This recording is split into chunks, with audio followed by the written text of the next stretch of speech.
And hello, everyone. Welcome to This Week in Hospitality Digital Marketing, live show number 148. Yes, 148 times we've come to you each and every week. We're actually coming up to our third-year anniversary in August. I think August 3rd is our official third-year anniversary show. But up until then, we'll keep doing it each week. Now, we're coming close to HSMAI's Rock, which is in Houston the week after next. And also during the same week is HITECH, which is the Hospitality Industries Technology, Electronics, I forget what that acronym was. But anyway, thousands of booths of vendors that are, it's kind of interesting, actually. It's a lot of fun. If you're in the hospitality space, if you want to know what's going on in the sense of innovation, changes, technology, things that are of interest, then that is by far the show to go to. It is the destination, as it were, for it. It's actually kind of like a fun chance to meet friends that are in the industry you don't get to see often, and also collaborate on what's being innovation-wise into the market when it comes to softwares. It used to be, years back, the show was predominantly about laundry services, housekeeping, key generation, engineering stuff, and so forth. And there's still a good portion of that in the show, vendor-wise, that are people there representing technologies that are associated with the actual operations of hospitality. But for the other part, it goes in now more into a software world, a service providers industry world, where it's about innovations as to revenue management, yielding, inventory control, property management systems, CRM systems. It has really grown into more of a service display issue. It looks like Mr. Robert's going to, no, Mr. Ed's going to be joining us, sorry, in just a moment. I will have some background noise today. It turns out that my office building is getting a new roof right over my head. So I might have some background noise here and there about it. But hey, Mr. Ed, you have changed your looks. How are you? Good.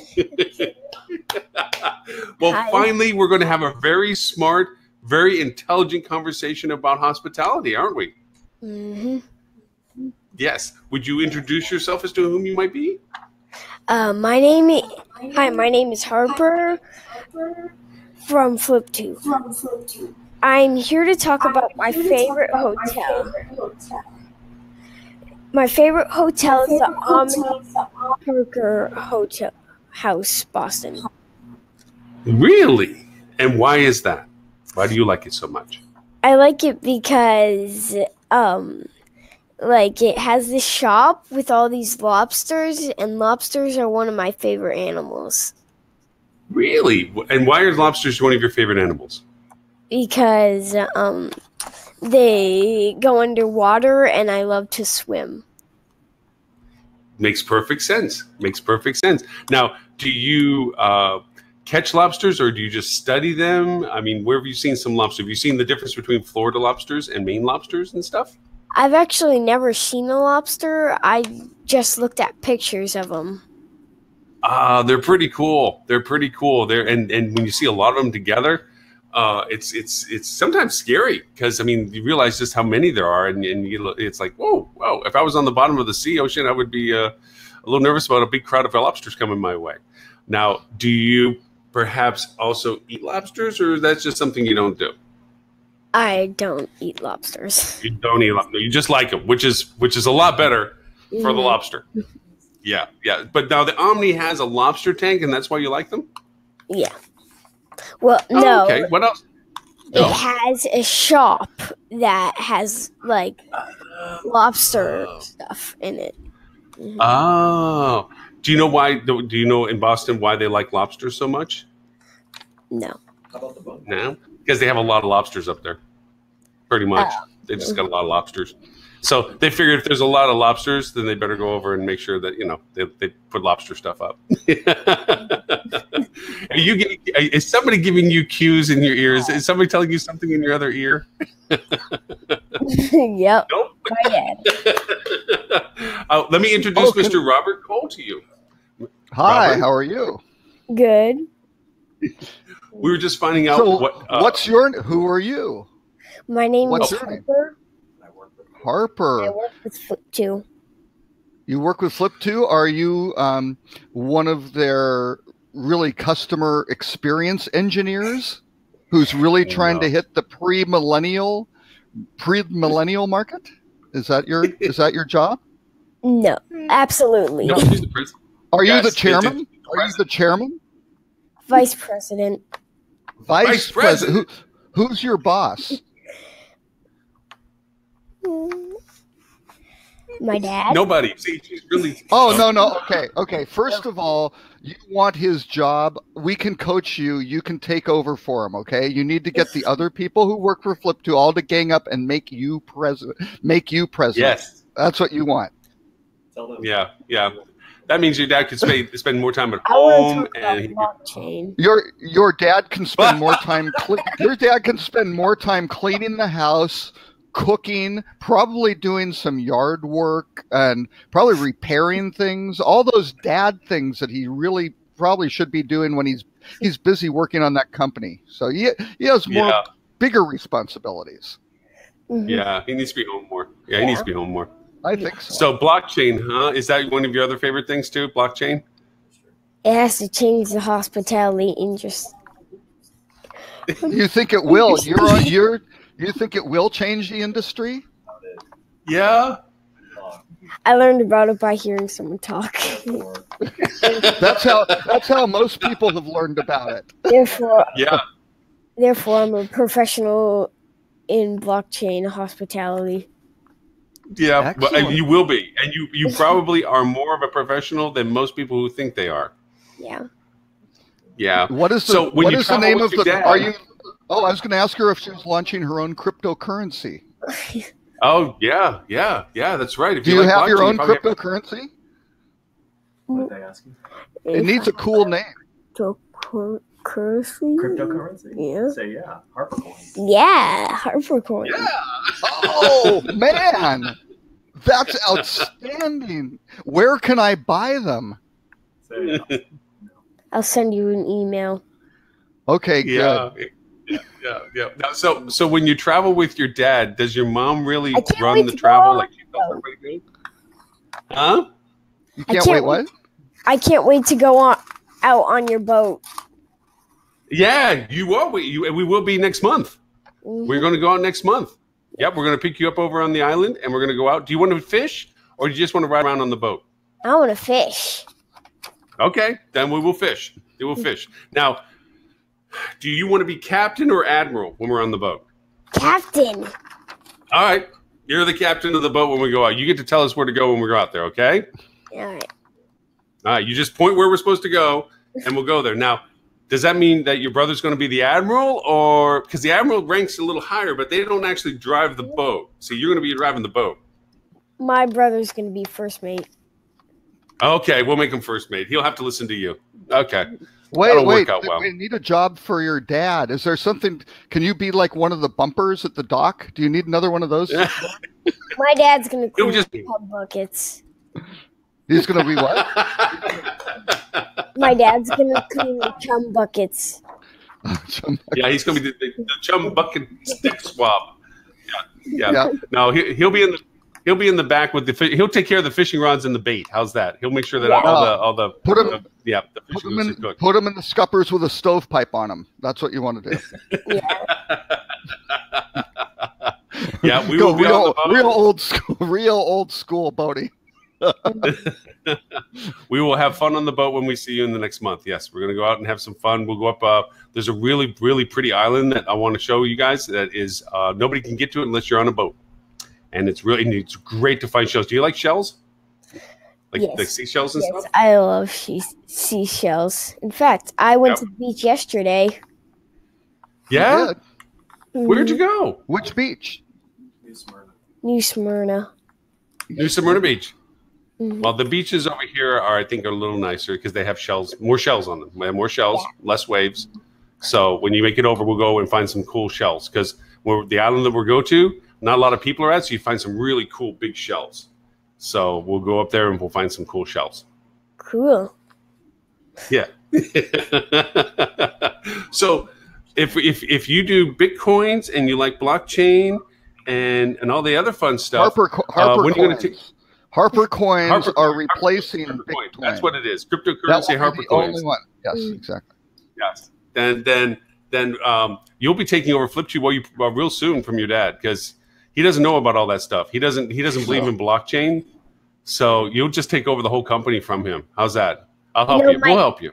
You know, my dad can hear you right now. Yeah, I know. Yeah, this is a service to the entire hotel industry. We think some new blood at Flip2 will really be the thing that can help that company really take off. And you really seem to be the type of person that, if I was on the board of directors of Flip2, I would say Harper should be. I think Harper should be CEO, Chief Executive Officer. You have my vote.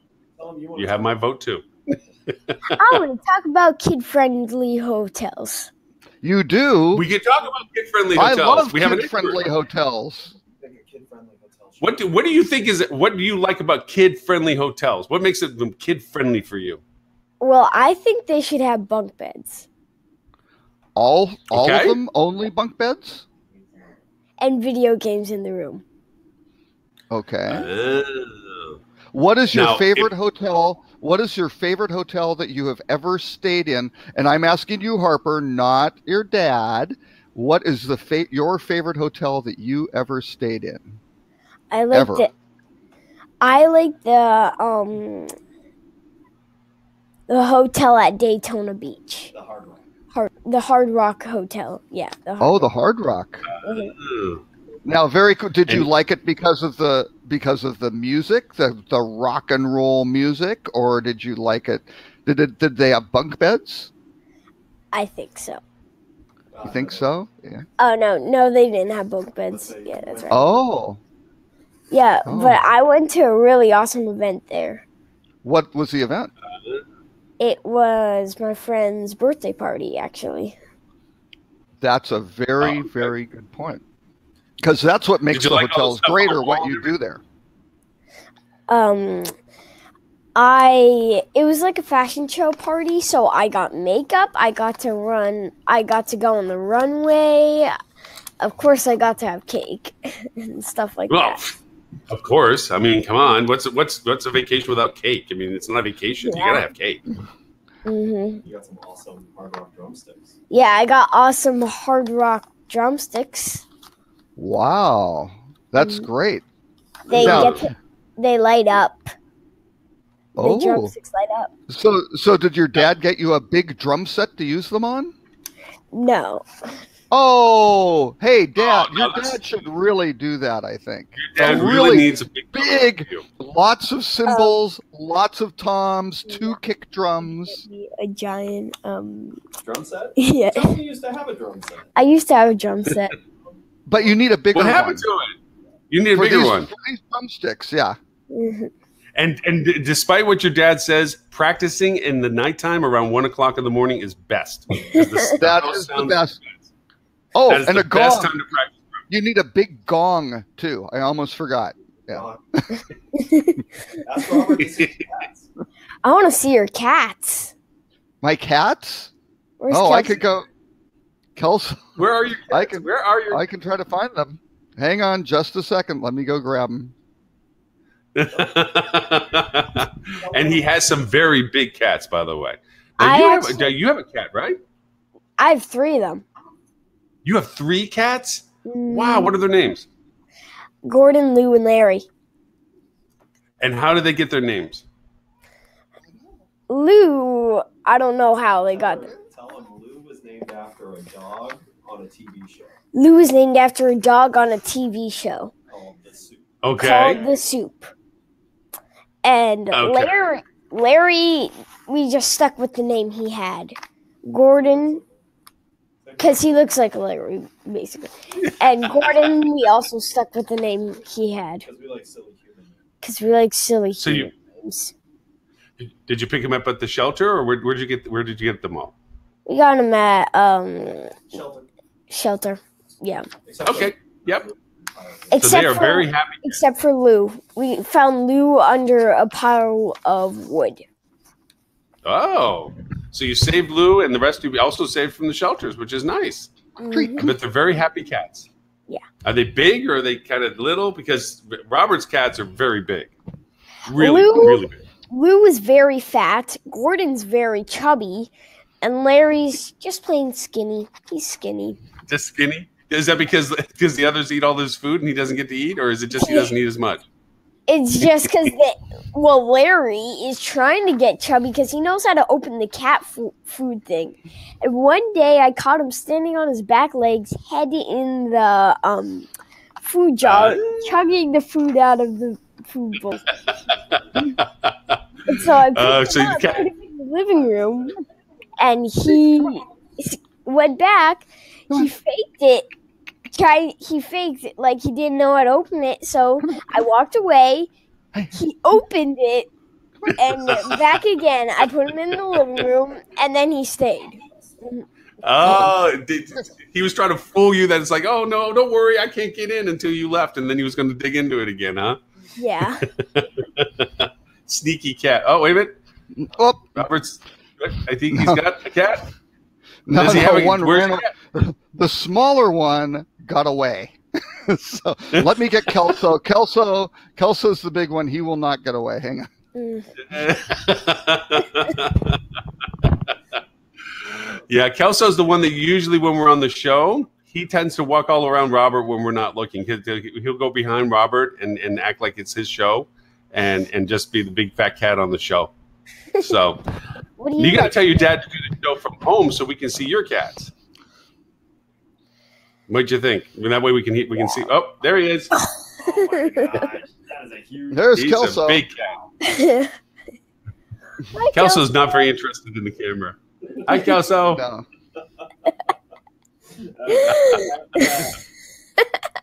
That is a fat cat. It's a fat cat. But he's a happy cat. He's a happy cat. Can you feed that thing? He is almost 30 pounds. He's a very big cat. Wow. Yes. See, Wow. when he was a kitten, he was wild. So they found him actually near some railroad tracks, living outside on his own. And so he has been used to, if he sees food, he will eat it. Because when he was little, he didn't have enough food. So. Huh. Sorry, I'm doing technology stuff on the side. So talk amongst yourself for just a minute while I type some stuff. So Harper, I love Hard Rock. I love Hard Rock hotels as well. I've always liked it because of the music themes and that they're different from all these other hotels, right? They just aren't. Yeah, they have a certain theme that they do, and they stick to it, and they do it really well. Mm-hmm. So that's good. Do you want to know my favorite hotel? What is it?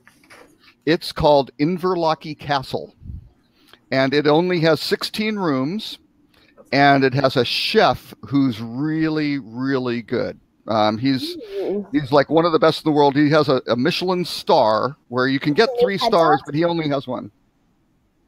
Does he make hot dogs? He could make hot dogs. He can make almost anything, I think.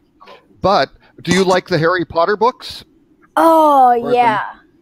Okay, well, this hotel is set on basically where the Harry Potter books are based. So really close. You know that in the first movie when they're going to Hogwarts, they're going on the train and they have that giant train trestle, right? Or that's the second movie actually. That's really, really close by there. It's in Fort William, Scotland, and it's on a huge amount of land, and it has a great big mountain behind it, and it is spectacularly great. Yeah. Yeah, it's very cool. Mm-hmm. And nobody knows about it. And you should go there. Your dad should take you there, and you can have lunch. Is it all Muggles? I did that. It is run by Muggles. Yes, it is. But they know what they. But they're very good at. And I liked it so much. My family, we went on a cruise, and we went into one of the stops was Greenock, which is the port near. So we rented a car, and I liked it so much we drove 3 hours from the cruise ship up to have lunch, and then drove 3 hours back to make it on the ship and go to our next port. So, but it's very, very beautiful. It's in Fort William, which is on the west coast of Scotland, and it's a great place. And if you have time, you can go up and see the Scottish Highlands, or you can go to Loch Ness, where I'm sure your dad would want to search for the Loch Ness Monster. So it's a very cool place. Yeah, it is. It's really fun. Okay, so where's your favorite place that you've ever gone on vacation? My favorite place is the Boston one that we were just talking about. It has lobsters. Oh, okay. Boston because of lobsters? It's the Omni Parker House. Oh, the Parker House. Yeah, that's a famous old hotel. That's been there a long time. And they're still doing a great job, huh? They have bunk beds, which is even better right. for me. Your dad has told us about the bunk beds at the Parker House. He loved those. Yeah, he did. He did. Yeah. This is true. But that was good. When that hotel opened, they didn't have bunk beds. And it's been there for maybe almost 100 years, something like that. It's been there a long time. So they changed their hotel around a little bit to make it more fun with kids, which I think is a really, really smart thing to do. Yeah, it's really smart. Maybe they keep making good decisions like that. They might be around for another 100 years. Who knows? So yeah. Very true. We're going to have to tell your dad that if he doesn't go over and start, coming down to Florida more often, down South Florida more often, that we can ride the boat more often, then, we're not going to talk to him as much as we usually do. So you have to tell me he has to come down to get on the boat more often. Just not the next month, but the month after that too, probably. Mm-hmm. Yeah. Maybe. Well, we're going to have to talk about hospitality for a little bit more too. Do you want to join us on that conversation? We are talking about hospitality. We're talking about lobsters, which is actually, you're right. It is hospitality because without lobsters, you can't have lobster dinner, even though you don't eat lobsters. They're pretty good, but they're also pretty neat. Now, has your dad brought you to Maine yet? Have you gone up to Maine, the state of Maine? No. No? We got to talk to your dad. How many states have you been to? Do you know? I don't know. I don't travel a lot. I've been to New York. That's cool. Did you like New York? Okay. Yeah. In Nashville. Great. That's in Tennessee. That's good. You've got Boca. So you've been Boca's still in Florida, but that's good. And if you drove, did you ever drive did you drive to New York or Boston, or did you fly? I flew. Oh, see, if you drove, then you could have hit like South Carolina and Virginia and a whole bunch of other places. So you should make a list of all the states you've been to, and then try to go to all of you. North Carolina, yeah. Oh yeah. That's nice. My daughter's going to South Carolina next weekend. Cool. To Charleston. That's a really cool place too. They have some really fun stuff for kids there. They got a great aquarium. Yeah, you'd like that. Since you like lobsters and things like that, sea life. Yeah, no, you should keep trying. And you know where your dad should take you? Yellowstone National Park. That's way out in Wyoming. A little bit's in Montana, and a little bit's in Idaho, but it's very cool. They don't have lobsters, but they have moose, and they have elk, and they have wolves and bears, and they all live there like it's not a zoo. They live out there in the wild. And coolest yet, they have geysers, which erupt like Old Faithful. You ever see that where the water shoots out of the ground? Yeah. Very, very cool stuff. And they've got canyons, and it's a great place for kids. My mom does not believe that moose exist. What? Oh, well, your mom needs to go to Yellowstone National Park because when I was in college, I worked there, and I took a shortcut walking through, like a little side path through some trees, and I wound up about 20 feet away from a mama moose and her calf, her baby. They're big. And Oh the mama moose, you've obviously seen a horse. Maybe you even rode a horse. If you kind of double the size of a horse, because a horse might be maybe 5 feet tall at the shoulder. These things are like 8 or 9 feet tall at their shoulder. They're huge, and they've got big antlers. Or the males have big antlers, and this mama moose didn't, fortunately. And they are incredibly stupid. because they have really, really tiny brains. They're really big bodies, really tiny brains. And this is the opportunity for your dad to make a joke. No, he's not going to take it. Okay, that's all right. All right, Dad, do you want to make a joke or what? Hey, Harper, Debbie says hi. Debbie says hi. She's in the office with you, and she says hi. Shit. Telling me he was talking for so long. Yep. She chatted over on Facebook because we're broadcasting on Facebook. You were talking so long, my dad fell asleep. Yeah, he does that a lot. Yeah, what? He does that a lot. That's why he doesn't know about blockchain. When he's not entertained, yeah. He just goes to sleep. Nope. That's why he's been so slow in launching HarperCoin. I know. Yeah. It's terrible. He needs to make your blockchain Bitcoin, HarperCoin work. He needs to HarperCoin, not Bitcoin, HarperCoin. He needs to get that going for you. He needs to get all the hotels. Multi-millionaire. He needs to get all the computers of the hotels that work with Flip2 to start mining HarperCoin. Yeah. Exactly. And he needs to buy a lot of computers to mine it too. So yes, he has to. No, he should just use his client computers. That's how it's done now. Harper, can you do us a favor and remind your dad every day how he needs to use blockchain, because he loves blockchain and he just needs to use it every day. My dad says he hates blockchain. Actually. Oh, that's not the truth. He's just pulling your leg. He really deep down loves blockchain. He does. And he just told me to say, nope, I'm kidding. See, now your dad, your dad's just pulling your leg because he really does. He's in the office every day and all he does is talk about blockchain. One in the middle. That's right. Were you struck by lightning? Yes. Ask him how many times. How many times? Only 3. Only. Wait. Only? Okay. Now wait. Were those direct? How many times were you struck by lightning? Robert. 0. I've seen lightning though. So, yeah, me too. Only 3 is not the correct answer. Only 3 is not the correct answer. Only 3. That's the only ones I've been. Your dad thinks because it hit around me, it's supposed to be more than 3, but it was only 3 that directly hit me.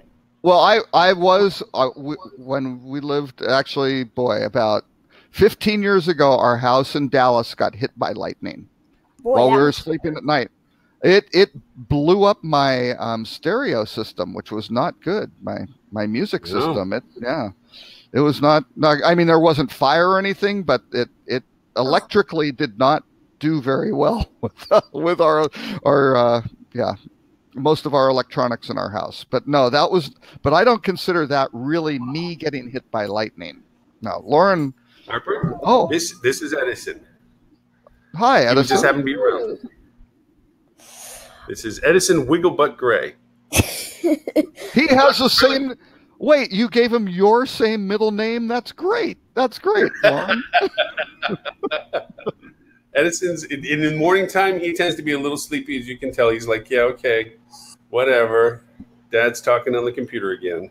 Hey, Edison, it's noon. Edison. Noon. Wake up, Edison. Get to work. Get to work on the social media for Hospitality Digital Marketing's clients. You need to manage those communities. Come on. He's the poster child for HDM, but okay. All right. Okay, so Harper, what else you want to talk about? You have stolen the show, so it is all you to. What do you want to talk about now? I don't know. Well, that's exactly what your dad says when he's on the show. Yeah, he doesn't know either.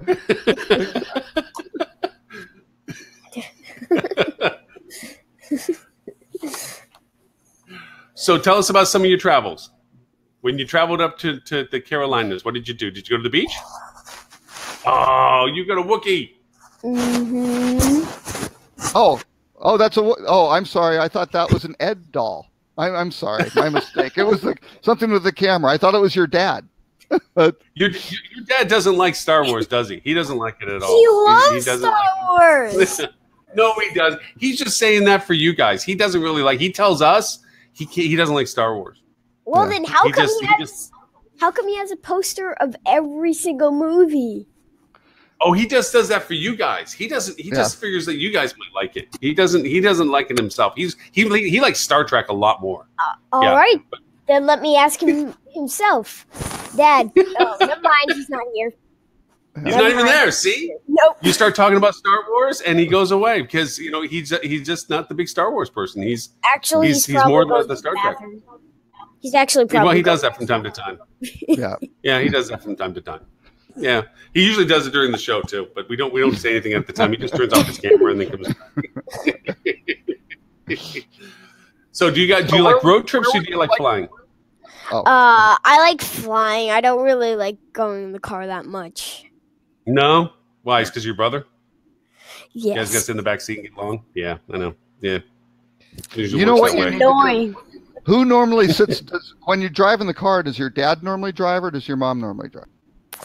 My dad has to drive, or else he'll get car sick.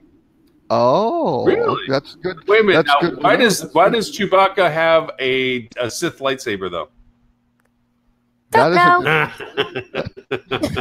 Because I No, made this is a Build-A-Bear, and I made it for my dad because he loves Star but you Wars. give him a Sith That's lightsaber? Are you trying to say that your dad is a Sith? What? I think he might.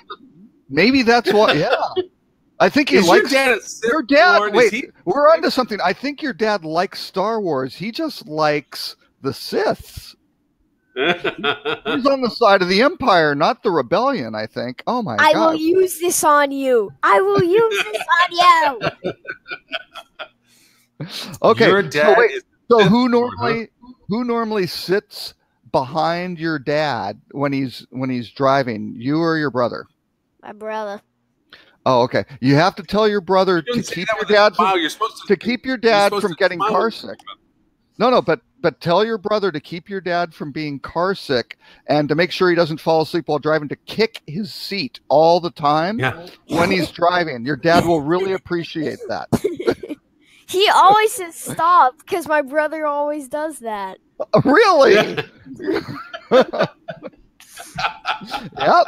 Or another okay, if your dad says stop kicking, what your brother can do is kind of scoot down in the seat if he can and put his feet under the seat and kind of put his toes up and kind of kick from underneath. You can try that too. Yep. All right, And here also- my dad is. Here my dad is. Now I'm gonna ask him, Dad, do you like Star Wars? He said yes. Say, are you Oh, a he's Sith? saying that Are you you a asked him. Sith? Are you a asked him? Sith? He said he doesn't like it.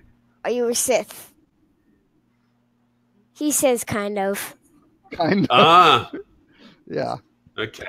Well, see, in the world of, since my last name is Gray, technically I'm a Gray Jedi, so I'm in the middle. Yeah. Is your name is your middle name Gray? No, his middle name's Wigglebutt. We go. No, that's Edison. Just like his dog. Just like his dog. He earned that name when he was a puppy. Why As does you his did. butt wiggle? As you did Yeah. too, When he wagged probably, his tail, his Lauren. butt wiggled. Huh? You probably earned that middle name too. So I probably did too, but I gave it to the dog instead. Yes, Edison got Wigglebutt as his middle name. So your dad got a Build-A-Bear from you that's a Chewbacca, but it has a Sith lightsaber. yeah. That can light up. That can light up. So I that have says one- something. I went to. Do you really? Yeah, because I have Darth Vader Build-A-Bear. Oh, It that runs in sounds the more family, like. Robert. I think your dad got you that one, didn't he? See, we're figuring this out now. My dad bought Are me you that. My dad You're- bought me that one because it was my birthday. Yep, Ah. we figured that. Yep, that would make a lot of sense. So Mm-hmm. Well, we have to talk about something for people to understand that we're talking about hospitality. What else we want to talk about travel-wise, Harper? All right. where do you want to go? Where do you want to go? Like, have you ever been out of the country? No, I actually want to go to Paris. Oh, Paris is great. Hmm. My daughters love Paris. Because what do you want to do there? I See wanna everything? I want to see the Eiffel Tower.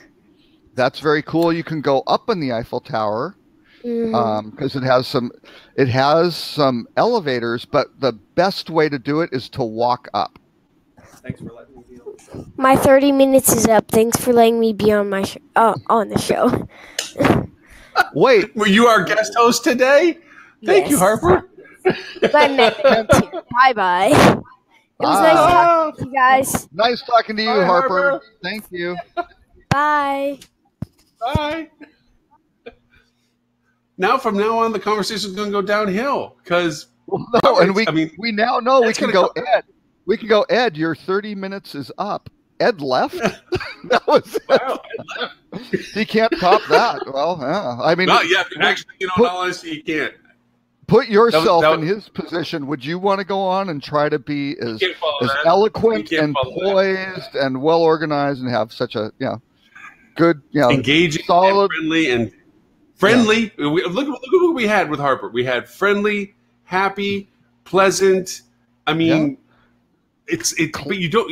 You think that okay? So if Ed is the Sith Lord and she's the second one, the Darth, she was the nicer one. Oh yeah. Well, that's kind of how it works, I think. So. So we better get back to something talkative to get back into hospitality. You gave a great list of stuff that we haven't even said one thing about for the first half hour. Well, I know, but I thought Ed wanted to talk about blockchain, so now it's just going to be me, and I guess I will prevail in the discussion. So I don't know, but I guess he's everything you say about blockchain is right, and if it disagrees with Ed, then it's not here to really disagree, so it's okay. Yeah. So there we go. So actually, one thing before we talk about that, I think we were talking about hospitality though, with what Harper liked to do, and I think she made some excellent points that the keys to the trip. I mean, she said as a hotel feature, she loved bunk beds, right? Mm-hmm. But her favorite hotel was based on the experience of going to the birthday party, right? Which sounded like a fashion birthday party with the runway and the makeup and all that sort of stuff.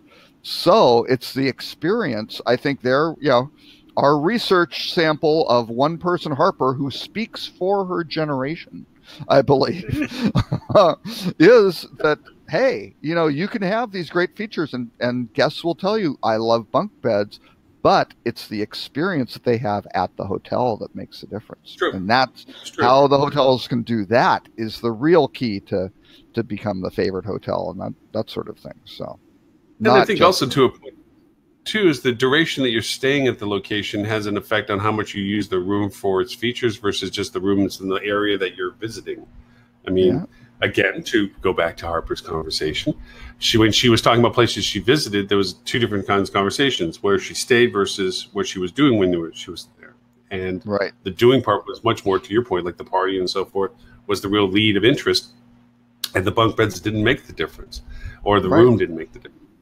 Sure. See? And well, and hey, I'll go back because Ed's not here to remind me to talk about Four Seasons. Way, way, way back when I worked for them, I was involved with developing what's now the current Four Seasons in Dallas. And that wasn't a Four Seasons project. That was actually a Regent project. And Regent Hotels, time was kind of born in Hong Kong, and really, great hotel group. But the owner of the Las Colinas development, where there was a very successful Four Seasons, which is now the Mandalay, which was the Mandalay, which is now an Omni. They decided, hey, they wanted to do this resort, and they hired Regent. So that was great. Regent had never done a resort. They built these really cool hotels for corporate hotels. So what did they do? Massive bathroom, giant, granite everywhere, deep soaking tubs. Took up a lot of square footage in the hotel room. And then what did they leave out to have the big bathroom was a closet. And all of a sudden you had a golf resort, which was designed for meetings and for social events. And it was a use property. So people would be staying there for a longer length of stay than a typical corporate hotel, because hopefully they would come in for, a conference, and they would be able to dine, and you'd have, you'd be wearing fancy stuff at your black tie dinner, and then you'd go have your, sporting events or whatever, or your team building events, all these things which require a lot of clothes, things like, and they had no closets. And all of a sudden, people really disliked just having a little armoire where they had no place to store their clothes. So, they were following the pattern of, this is how we build a Regent hotel, and just let's cookie cutter this thing. And this is it. People love our big bathrooms, and people did, except not in that, not in that environment where you really needed a better laid out room, which had closet space so you could put all your junk away because you were there for 3 or 4 days. So, right. But yeah, true. But anyway, so we can talk about blockchain if we'd like. Except I'm not set up. I'm not set up quite yet, because I was so enraptured by Harper's stuff. I didn't do my job of setting up the links to go pop them into the in the feed. But that's okay. I will. We can go from there. So the basic debate now, Lauren, is your preconception that you are pro-blockchain, anti-blockchain, or it should be something else? You are knowing that you are talking to the person that first identified it as block and chain, right? That's true. Yeah, so as opposed to block and tackle for football, or block or fishing tackle, or So, yeah, okay. Yeah. So no, actually, I'll do the short. I'm for the conceptualization. I'm against it in its prioritization. How's that? Oh, I think that's very, very well put. So here's the challenge. The blockchain is a big buzzword. Everybody's running around saying, oh my gosh, it's going to change the world. And I personally feel the blockchain itself, maybe not. What the key underlying technology is actually a distributed ledger, right? And I am very, very bullish on distributed ledgers. I am not necessarily on the blockchain. So the purpose of a distributed ledger, and the way a distributed ledger works, is that it eliminates the need for a central authority. Like if you're talking about currencies or something like that, or finances, a bank. People use banks because they're large, centralized authorities that are pretty good at keeping track of money, which is a very important thing if you are trusting your money with an organization. You want them to be big and centralized and have control over what's going on. The blockchain does the opposite of it, and it was developed. I think the original paper was written by a gentleman, or we believe it's a gentleman. It could certainly have been a woman. It could have been a group of people. Nobody knows who it really was exactly. Named Satoshi Nakamoto, and they came up with an idea of a distributed authority that could do the same sort of thing that a bank or a central anything would do. And basically what you'd have is you'd have these computers working together that would basically let the community decide if things were good or bad, or the community voted to say, yes, we agree. That is Lauren's $200, and it should be in his ledger on his his account.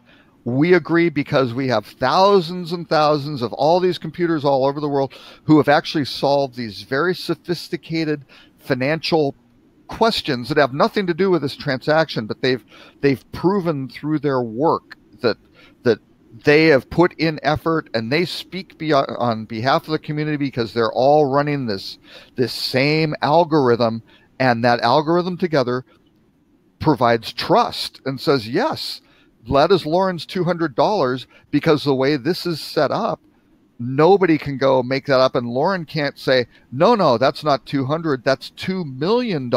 Give me the $2 million.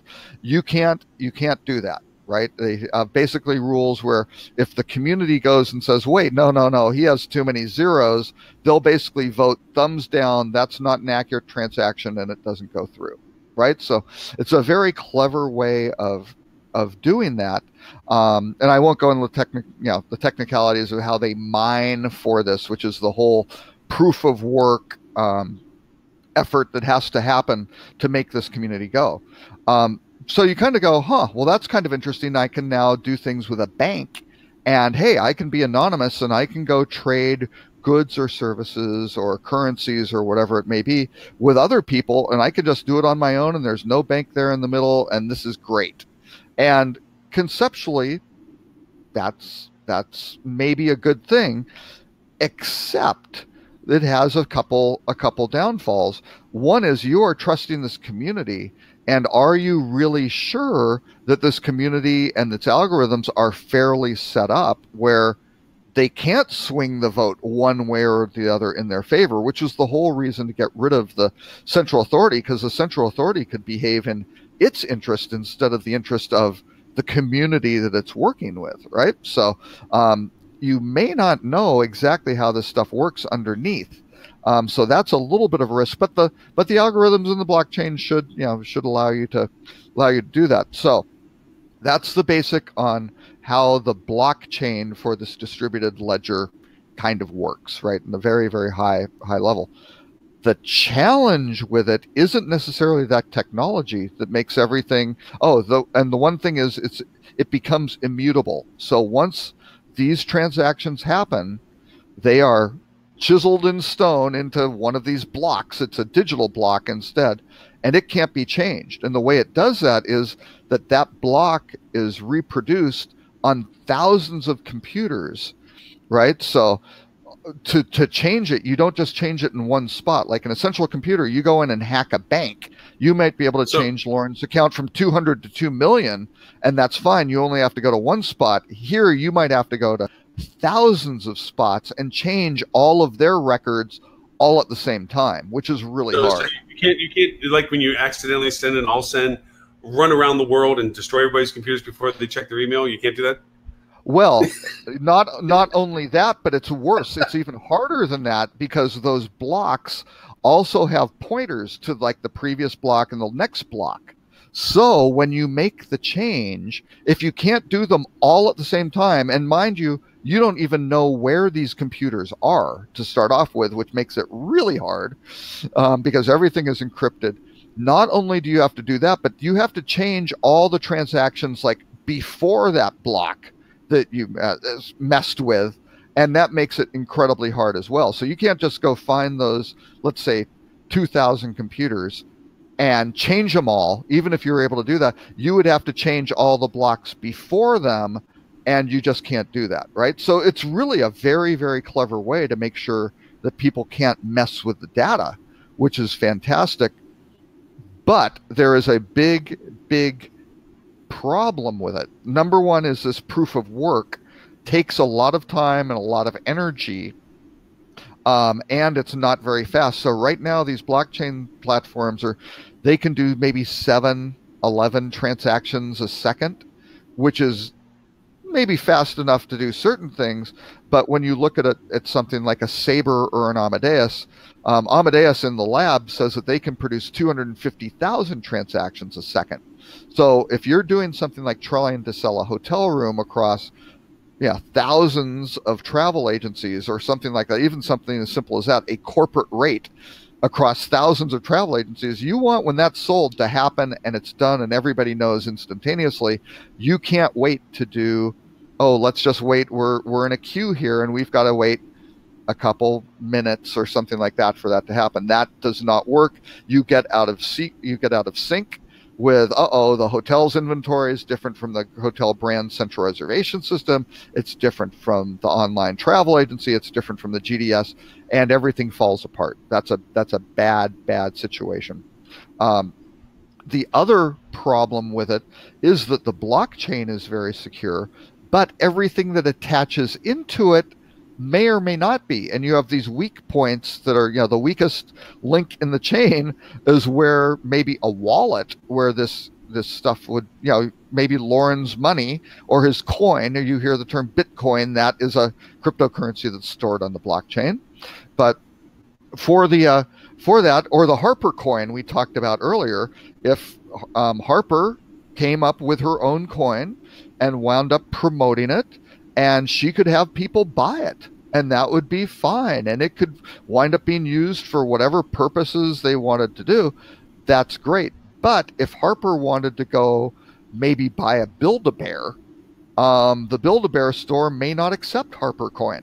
Not yet. Of course, they will in the future when it is the predominant cryptocurrency across the world. The cryptocurrency. But right now, you can't really use your Harper coin anywhere. So you put it in a wallet, and that wallet you could then use to change it to something else, right? The wallet isn't necessarily on the blockchain with everything embedded in with all these transactions you're keeping track of. And that's the problem. And those are what get hacked. And that's where all the problem is. So the wallet may not be as secure and may not even use the blockchain or distributed ledger technology. So that's the background on it. And so my feeling on it is I love this distributed ledger technology. I don't like Bitcoin because of this whole proof of work thing, but they have a wide variety of others, which might be like Hypergraph and a variety of other platforms that are very, very good. They're much faster. They are just as secure because they might use and I forgot it. Oh no, a DAG, which is it's a directional acyclic graph. That's it. Sorry, I almost forgot. A directional acyclic graph, which does kind of what the blockchain does. It's a thing where you start and each continuing transaction is associated to it. So it's moving one direction and it doesn't cycle back. You just go straight through, and each of those transactions is built on the one in front. So it makes it very, very difficult to hack. So I think you can have some really, really interesting things from a technology basis. So this is a very interesting technology. And here's where I hope we'd have the discussion and the back and forth with Ed is what's the use of that technology? And so that's, I think, where we are now with the blockchain and these distributed ledgers are, okay, we have this new technology. It seems like it has some cool attributes of maybe eliminating some of these central authorities and not being able to be hacked. So how could you use that, for example, in the hospitality industry efficiently? And Ed has come out to speak with Ed that this is just hype and it's garbage and it doesn't work because you can't really use this stuff very effectively right now for hotel transactions, because there are groups who are coming out and they're raising millions of dollars, just like Harper might want to raise money for Harper coin and have people buy Harper coin. There's not a lot behind it. And I would say some of these groups that are working in the hotel and in the travel industry have about as much behind them as Harper does with her Harper coin, which is just a name at this point. But they've raised tens of millions of dollars from investors who are like, yes, let's go. Because all they did was they wrote a white paper and had an idea. There's not a business model. There's not a proof of concept. There aren't users. There aren't even use cases for these, some of these, blockchain oriented cryptocurrencies. And you'll hear about Ethereum. And Ethereum is also another distributed ledger, often called a blockchain, but it's technically different. It's a different form of blockchain that's a little bit more expanded, and it winds up having really the capability to do a little bit more in the smart contracting area. So it's a little bit more powerful than the pure blockchain. So, and it has some additional functionality and capabilities that are built into this this distributed ledger, which theoretically let you do smart contracts better. So you can say, hey, Lauren has a contract with me to do something, and I need to give him $200 every week for whatever when he does something. That's great. I can go do that. I can transact that through Ethereum, and theoretically, not only can it keep track of the transaction financially, but it can keep track of, was that work that Lauren said he did really done, right? And that's actually, I'm telling you right now, I didn't do it. And that's what we're doing now, right? We're using traditional banking and fiat currencies, and Lauren is ripping me off saying that he's doing all this work every week, and he gets his $200, And I don't really know. All I can do is trust Lauren. But first, again, since it's only $200, you get what you pay for. I'm just saying, well, and actually, Lauren, you made the absolutely critical point with the blockchain. I didn't even have to bait you into it. So even though my transaction to Lauren can't be hacked, can't be copied, is perfect, right? That transaction, my giving Lauren $200 worked, right? And nobody can hack it, and it's perfect. The problem is A, am I sure that I actually sent it to Lauren? A, and B, did Lauren really do that work? And that and did he abide by the contract, right? Those are all really, really important questions, which are much more important than how did my money get from my account, wherever that may be, to Lauren's account, right? That's kind of the easy way, because now I could write him a check in ink and send him that piece of paper through the mail, or I could use Venmo and do it digitally that person on my phone. When I'm at the grocery store, that I'm in a rush, I got one item, but you just bought a pile of stuff, and you got to whip out the checkbook. Oh, no. You've got to rip out checkbook, and worse than that, all of your coupons. Oh my God! Because you're that person. Because okay. That individual is eligible for a bunch of discounts. They got who knows what made them eligible to get all those coupons, but they have taken the time and effort to collect all of them, and they want to benefit from the value of their work of clipping them, copying them, whatever they did, hacking someone's computer. I don't know how they got their coupons, but they got all that stuff, and they want that value because they deserve it, right? They are eligible for that. So why shouldn't it be given to them, right? Well, I would argue that distributed ledgers could help with that and make that a very, very seamless transaction. So you would argue that, wouldn't you? All right. What other fun things do we have since Ed's not even so Ed decided that this was not an Ed show day. And that Ed decided that while you brought blockchain to the table, one of his Ed raised the topic. And we said, oh, well, we'll make it the story of the week sort of thing and talk about it. And then he doesn't show up. I would think he would not, Ed is not able to He's afraid of you. defend his position. Well, yes, of course. That you would trounce him in this topic. You would. Oh, I would. You would make I absolutely would. Yeah. I think you actually have. I think it's a drop mic moment when it comes to and what we can save for next time or whenever we do bring up this topic, because the conversation I wanted to have was how it can work, the things that have to happen to make it work, why a variety of forces will keep that from happening, right? But the end state is if it does work, it can be highly, highly disruptive. I mean, at the same level as the internet as a technology, for the internet connecting people back and forth and being able to exchange information and access information. I think the blockchain can do similar sorts of things with validating identity to make sure that, hey, that's your identity, that's Lauren's identity, and nobody can spoof the system to pretend to be Lauren or me. Right, sort of thing that can be, hopefully nailed down, and distributed ledgers could help do that. Eliminate that hacking and the ability to spoof someone's identity or to steal their identity.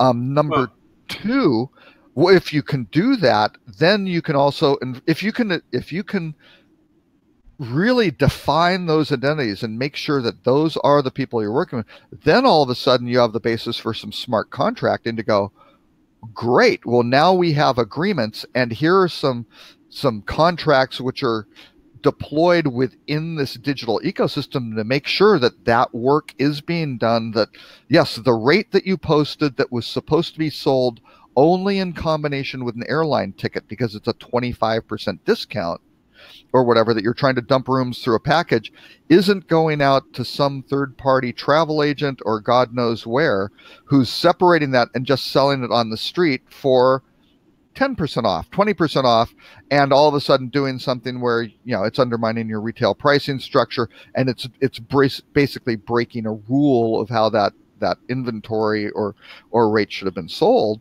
Yeah, I think the smart contract could go do that very, very effectively. And then third, you could even extend this down to what discounts are people eligible for, right? Because, hey, you know, Lauren, well, we won't use Lauren, we'll use me. I'm old enough to be a member of AARP. I'm not, which is the Association of Retired People, or I could be a member of the American Automobile Association. Lots of, you know, tens of millions. Why are you of people picking on my memberships? Why are you picking on my memberships? Exactly. I mean, but when you go and search for a rate, you live in Florida. I live in Texas. Maybe there's a certain rate that's like for Disney, you get certain benefits at Disney parks, right? The Florida resident type thing.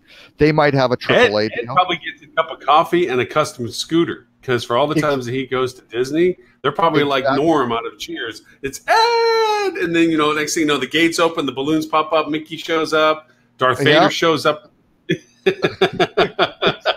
Darth Vader shows up, kills Mickey, and that's a private thing that they do just for that's a personal show. Yeah.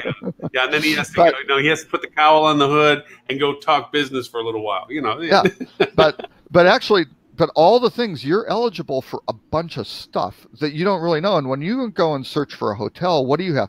You've got a little field that goes in, or some check boxes that might go, you know, put in the special code, the hidden code, right? And it's a little bit of a scam because people will go, oh, use this code to go get 10% off or whatever. Well, there are probably some ways if your identity can be validated. Yeah, that's great. You're eligible for this stuff because you're a member of the frequent traveler program. You bring up a really good point in one of your other articles. I mean, you bring about the expensive loyalty programs and so forth was another article you're throwing up. Oh, yeah. There is this thing that I think from a CRM perspective that we haven't even begun to tackle yet. I mean, not to just jump from blockchain, but to say, yeah. And that it actually all ties. It shouldn't be about the blockchain. That's just a technology. That's like, right. Are we using HTTP or are we using FTP to send this information back and forth, right? How should we transfer this file, right? So, yeah, that shouldn't really matter to the user, right? It should be, right. Hey, it's secure, it's intact, it's the real file, that's it. The data is correct. How it happened, I mean, people don't understand exactly how their cell phone works. And if they're on, you know, they know 4G is faster than 3G. They don't know why. And 5G is going to be really cool. But again, it doesn't matter if you're CDMA or, you know, whatever on your cell phone, what technology it's using. It just works, right? So blockchain should be the same way. Anyway, go ahead with your CRM stuff. No, so it says that from a membership point of view, the real ultimate membership relationship experience, membership being that you are being identified in a different relationship value than anybody that isn't. It's just an on-off switch mentality of, right. Okay, I've decided to wanting to pursue a unique relationship with the business entity. And because of that, I'm wanting the business entity to always let me know what's to my benefit, period. Right. Because that's really what I'm asking. That's all they care. That's all the person really cares about. Right. What am I getting my stuff? Am I paying more than I should? I mean, all of a sudden, or am I getting opportunities that I should that are opportunities going by that I should know about, or should I be getting advantage to something because of my unique relationship with this business entity? You know, my frequency of staying, which is the carrot on the stick mentality, or the value of my stay, or the affiliations of my stay. You know, that I can influence other people. I think. And we talked about micro-influencers and so forth as a usable tool in marketing. There's also the awareness that the old marketing, the old school marketing of word of mouth and who you know and who are the authorities on topics. Like I'm a gadget geek, so my friends know that if they're going to buy a gadget, they're going to want to ask me questions whether I know about it, have already bought one or whatever, because they will value my opinion about the gadget more than somebody that never bought a gadget.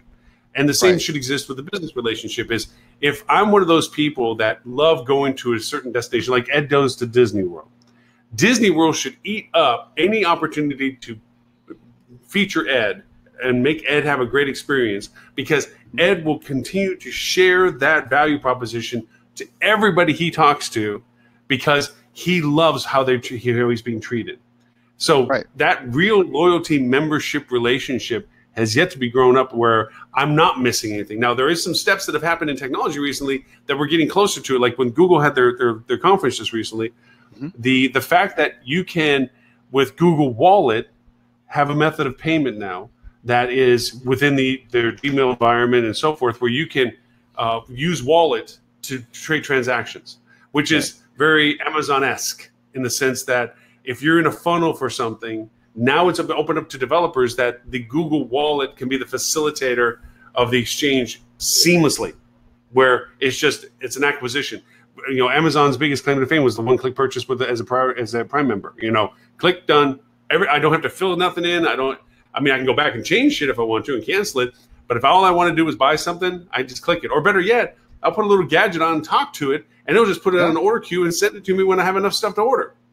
That's kind of where this whole Google thing's going, because I think that with their new wallet integration and the ability to make reservations at a hotel, which is specific to the presentation that they gave, where it's like, look, I want to go stay at a hotel. You can literally ask your Google Assistant now to book your room at a hotel. And with the wallets integration that they just really put into the developers' hands now, you can have that, okay, I know when you say I want to stay at the Marquis in New York, it will do all the things I need to do in sense of finding the dates based on my stay of what I've already chosen in my Gmail, and whatever opportunities exist with my membership relationship or AARP relationship or whatever, and it will go over and book my room and make the payment.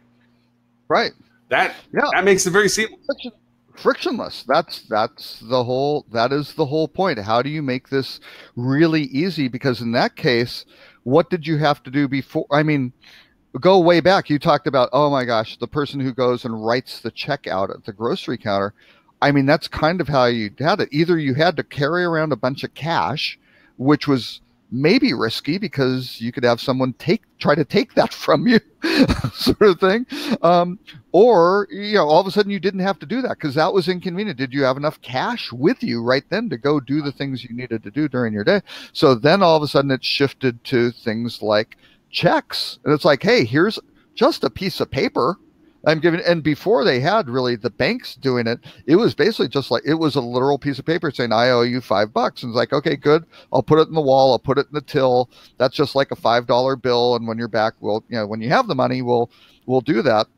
Well, yeah, you got the banking system working through that. The Federal Reserve now trading all this money back and forth between merchant accounts and individual accounts and all these sorts of things.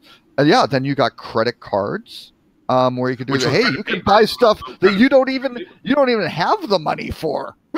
It's somebody, you're using somebody else's money and they are charging you for the privilege of doing that. To debit cards now where you can take the stuff straight out of your account and you don't necessarily do that.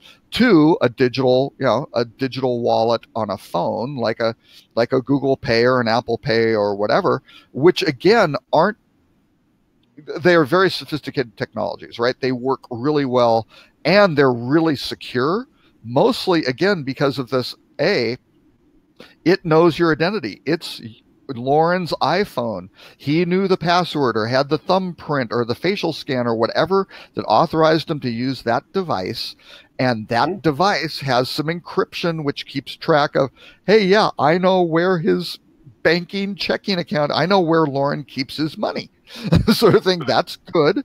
And instead of using his American Express number or Visa card or MasterCard or whatever, that number never gets sent down to the merchant. It winds up being a Google or an Apple MasterCard, which is a single use virtual card number that goes down so they can transact it through the MasterCard network and it can get settled and that sort of thing. And that's fine. So all of a sudden, your credit card number doesn't have to get passed to the merchant, which was a point of risk in a place where people could get hacked and that sort of thing, and they could get lost. And you go, wow, that's fantastic. And that's all I need is my phone, and I get it near the little thing, and it goes because of NFC winds up being able to go transact this thing, which is near field communications technology, another technology that's in people's phones that they don't really care about or consider or know how it works. Same as a GPS that's in it. They don't know how that works. but it knows where your location is, so you can do some really, really cool, really cool stuff. It's the same thing. So my point is now with Google Pay and Android or Apple Pay, well, do they really need that MasterCard, or can they just go, hey, merchant, where's your money kept? We don't care where. Just point us to that spot. And you know what? Lauren, we know where his money is. We'll point it to that spot. And again, we don't care. Is that a cryptocurrency? Is that in Brazilian reals? Is that in euros? Is it pounds? I don't care. It could be in Harper coin. And that's fine, because as long as they know, here's the value of the Harper coin, we know where it is, that's a denomination, here's a transaction. And then again, the question is, are Google or Apple going to then, because they've replaced the banking system, they've replaced the credit card network, they've replaced everything, do they continue to charge the same fee and keep that all as profit by vertically integrating all those 14 steps that have to take place when you do one of these transactions? Or do they lower the cost, right, to make it go away, because now it's more efficient and it's on their platforms? And I don't know, what is their business model? With Apple, it's to sell you hardware and to keep all of your information private. For Google, it's like, we'll handle all your information and we'll keep it secure, but we want to know everything you're doing so we can advertise to you, right? That's a different model. Both of those could be equally valid and lower costs and be more effective, or they could be abused and do really bad things when these central groups get too much authority, which is back to the blockchain going, the idealists go, blow that all away. You don't need any central thing. You can just go do it yourself. But the fallacy is, wait a second, all those moving parts, how do I know all that stuff replacing the bank and the credit card thing and that merchant, and who's making sure all this stuff is right? Because when something goes wrong in the blockchain, there's no central authority. You can't go call customer service and complain and say, hey, somebody ripped me off, fix this. It's like, sorry, whatever happened. System says that, yes. No, but it kind of goes to, where you used to, when you traveled abroad, you always had to, if you were smart enough or had enough lead time, buy your currency that you needed from your bank, and you had to pay for that privilege of doing it. And then, of course, if you were ever in country and you needed more cash, you had to go and you had to pay for the convenience of the conversion of your funding to whatever the currency was of the country. And I got to say, honestly, that most of my travels, I have had cash, whether I was in Canada or China, Australia, EU, that I had, never ended up using it really. And my fastest and one I love the most is my watch, because with the near field communication stuff now, every place I go, I'm almost not frustrated, but disappointed if it's like, oh, you guys don't have, near field communication terminals. You have to take the card out and, put it in. So you're still not complete. But just like with boarding passes with planes, when they first were transitioning from paper to electric, the phone usage and so forth, for the longest time as a security feature, I would always still print out my boarding pass and carry it with me, so that if my phone didn't scan, or if it died, or whatever it was, I'd still have a piece of paper. I stopped that years ago. Now it's like it's my phone, it's my watch, it's my iPad. I mean, I got backups to backups. My phone decided to reboot when I was trying to use it as a boarding pass. My watch does it, and if both of those died, I can pull up my iPad and pull up my, app, and there's the QR code there, and if that didn't work, then okay, then I got a problem. But it's funny that as we go forward like this, I mean, I walk around and it's not so much needing cash as it is just what's the method of payment at this point. And hotels, unfortunately, are still, from an internal operation point of view, way behind, because they're getting bled to death with card not present charges. Absolutely. Persistently. And card not present. The card not present is a big thing from a risk, which the credit card companies go, whoa, you didn't see the card. Hang on. Right. You're going to pay more because we're the ones who stand by that transaction and cover it off, right? Hey, we don't want to do that. Check-in, when we had SAR from before check-in, that was one of the things that was like so appealing on the concept Like, this is a one-stop shop transaction. That once this transaction has been validated, there is no accessory charges to its validation after that point. Right. Well, and SAR had the only PCI compliant advanced deposit processing platform for both Oracle and Agilysys, which is astounding. Because you go, wait a second, hotels want to get paid in advance. They love advanced deposits, right? That doesn't get better than a prepayment for the hotel. That eliminates a lot of risk, and they can't do it securely. It's not PCI compliant. They've got people sending faxes and emails with credit card numbers or bank account numbers and routing number. It's like, oh my God, you've got to stop that. That's a horrible situation. But nobody has in this massive industry where both of those groups have, tens of thousands of major properties and major brands on their platform. And it never got built. And it's not because those organizations are stupid or unable to code.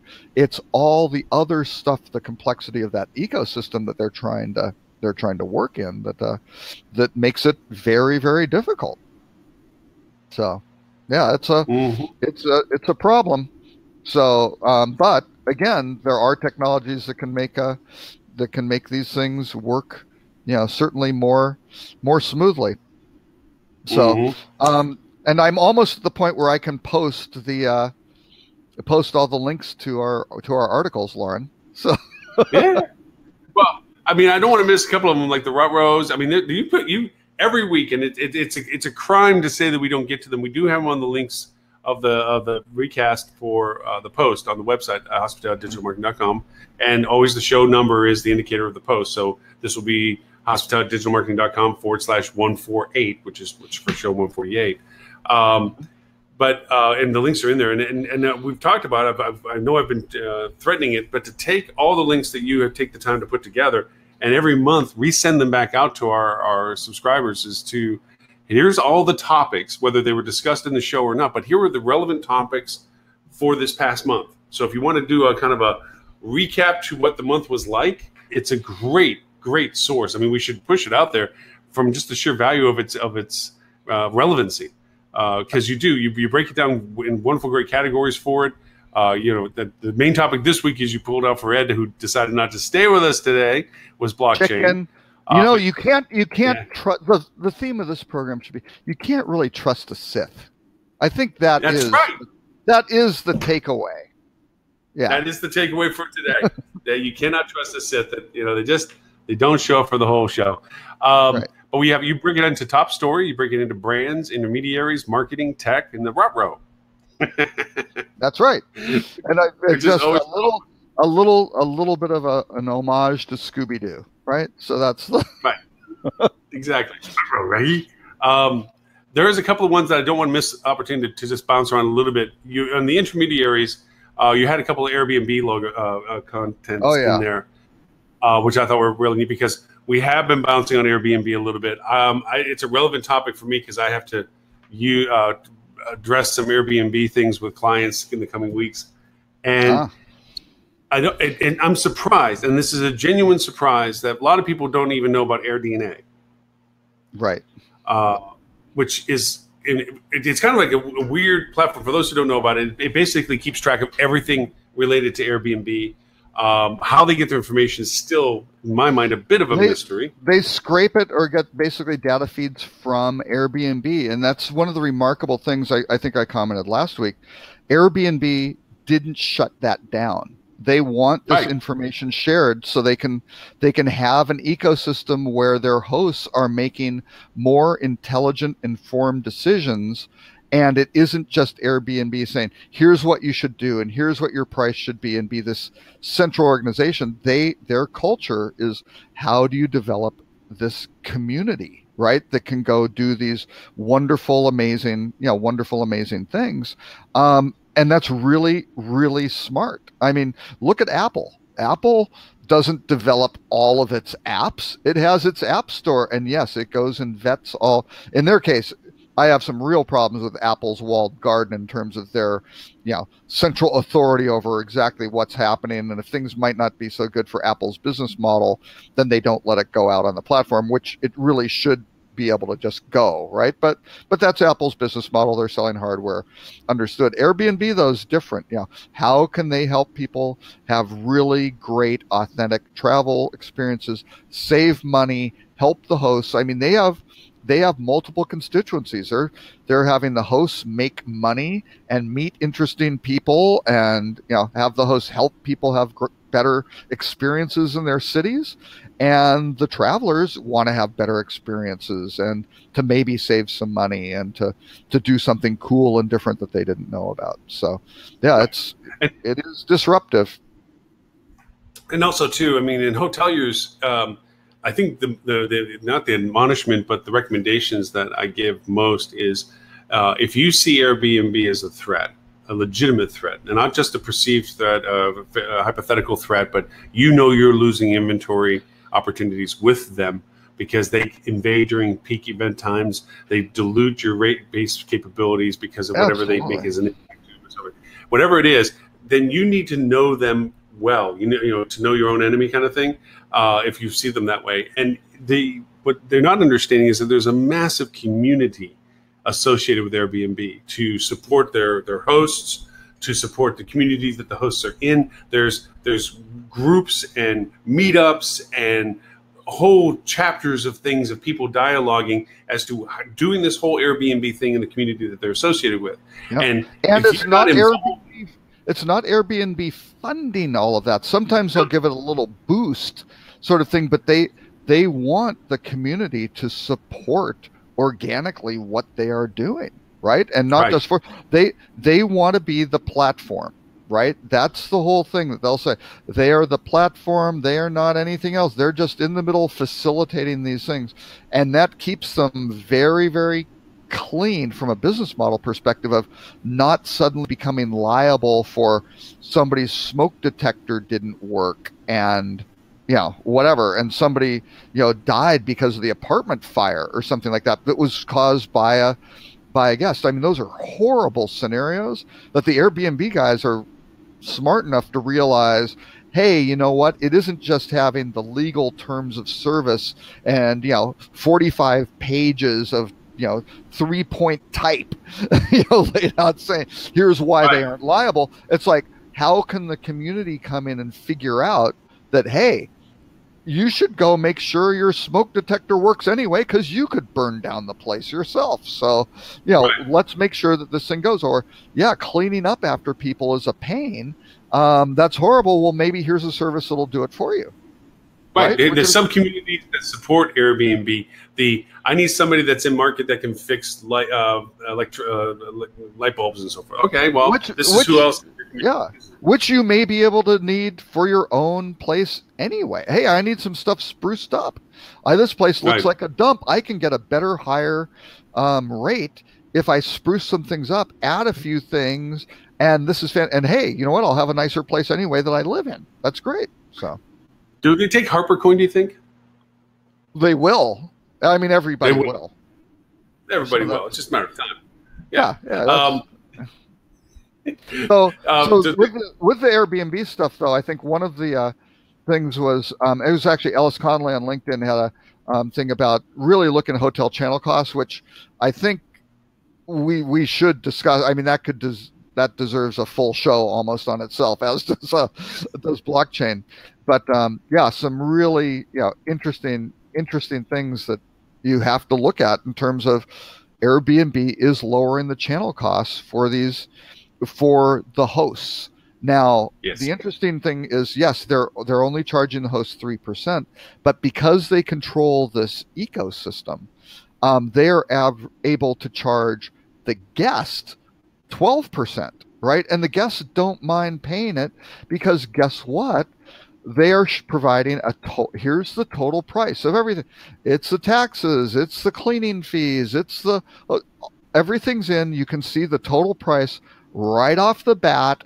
And what do you know? You think the hotels could maybe take a little hint from that, as opposed to charging resort fees, sorting things by whatever, the OTAs hiding there. Yes, here are the tax recovery and service fees kind of buried in. You go, wait a second, that looks like 25% instead of 15% tax. And what is that, right? The lack of transparency is, I mean, when you start looking at what Airbnb is doing, it's training people to look for transparency and clarity and to know, here's exactly what I'm getting, here's what I'm paying for, no hidden anything. Really important for the hotel industry to be doing that. I mean, they have to, or they're going to lose out and they're going to get disruptive because they aren't being transparent with their customers. It goes back to the, do you stop at every stop sign or do you stop at every stop sign because you think there might be a police officer around? It's kind of the same thing with the hotels, that they've been getting away with it. And it's like, hey, let's slap this fee on. Okay, they didn't like it, but they paid it because at the end of the day, they have to stay with us. Now there's another entity in market that is giving alternatives to that methodology of, okay, because we got away with it that it was okay, to it's not okay to say your rate's $150. Oh, by the way, there's a $35 facility fee per day. And we'll be charging tax on that too. The room tax. Well, no, that's because the local jurisdictions looked at it and said, well, that's bullshit. That's just the room rate. Right? Because it's a mandatory fee associated with that stay. And that is what a room occupancy tax is. So, I mean, let's be clear about it. Resort fees were started purely to undermine the competitive shopping process. That was it, right? So you could go post a lower rate and go, hey, we're $85 a night, when yes, you were hiding an additional at the time $15 or whatever. Everybody else is saying they're $100 hotel. You look like you're 15, and then yes, you're going to charge them for use of the health club, the newspaper, whatever it may be, right?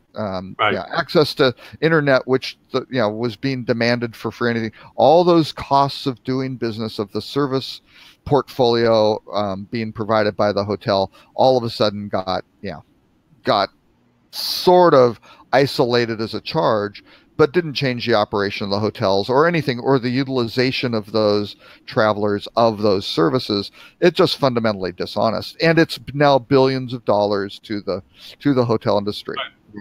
And it is worse than bag fees. I mean, I hate bag fees. Everybody hates bag fees on airlines, but you can make the legitimate case, hey, you aren't checking a bag. That's weight. Weight is important on this thing that's flying up there. It applies to fuel. There's, people on the ground bringing it on, bringing it off, all that stuff. If we don't have the bags, why should you pay for that fee? And so I understand that argument. I still think it's dishonest from the airlines because they know people who travel have luggage because they need to have different clothes than what they're wearing. But what's going to happen with the airline industry? My prediction, it'll come back to bite them, because you'll be able to have Amazon or FedEx or whoever send your stuff to the hotel, right? Why not? If they can, again, identify who's Lauren, where's he going to stay, this is the real trip, let's get the stuff there on time, reliably, and it's there waiting for him when he gets there. That's fantastic. Now all of a sudden you've eliminated having to schlep all that stuff through the airport. You've made it easier. And how do the hotels react to it? Do they charge a fee? Well, we're now going to charge you $15 to take the bag up to your, because there's labor involved with it. And do you want it unpacked? That's going to be very, very interesting, because 5-star luxury hotels will provide unpacking services for you. Some of them, you're staying in a suite, they'll do it for free. I mean, some of them will charge you through the nose.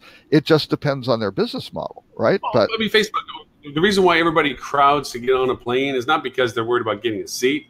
Right. It's worried about whether they have a space for their bag. I mean, nobody needs to get on the plane early.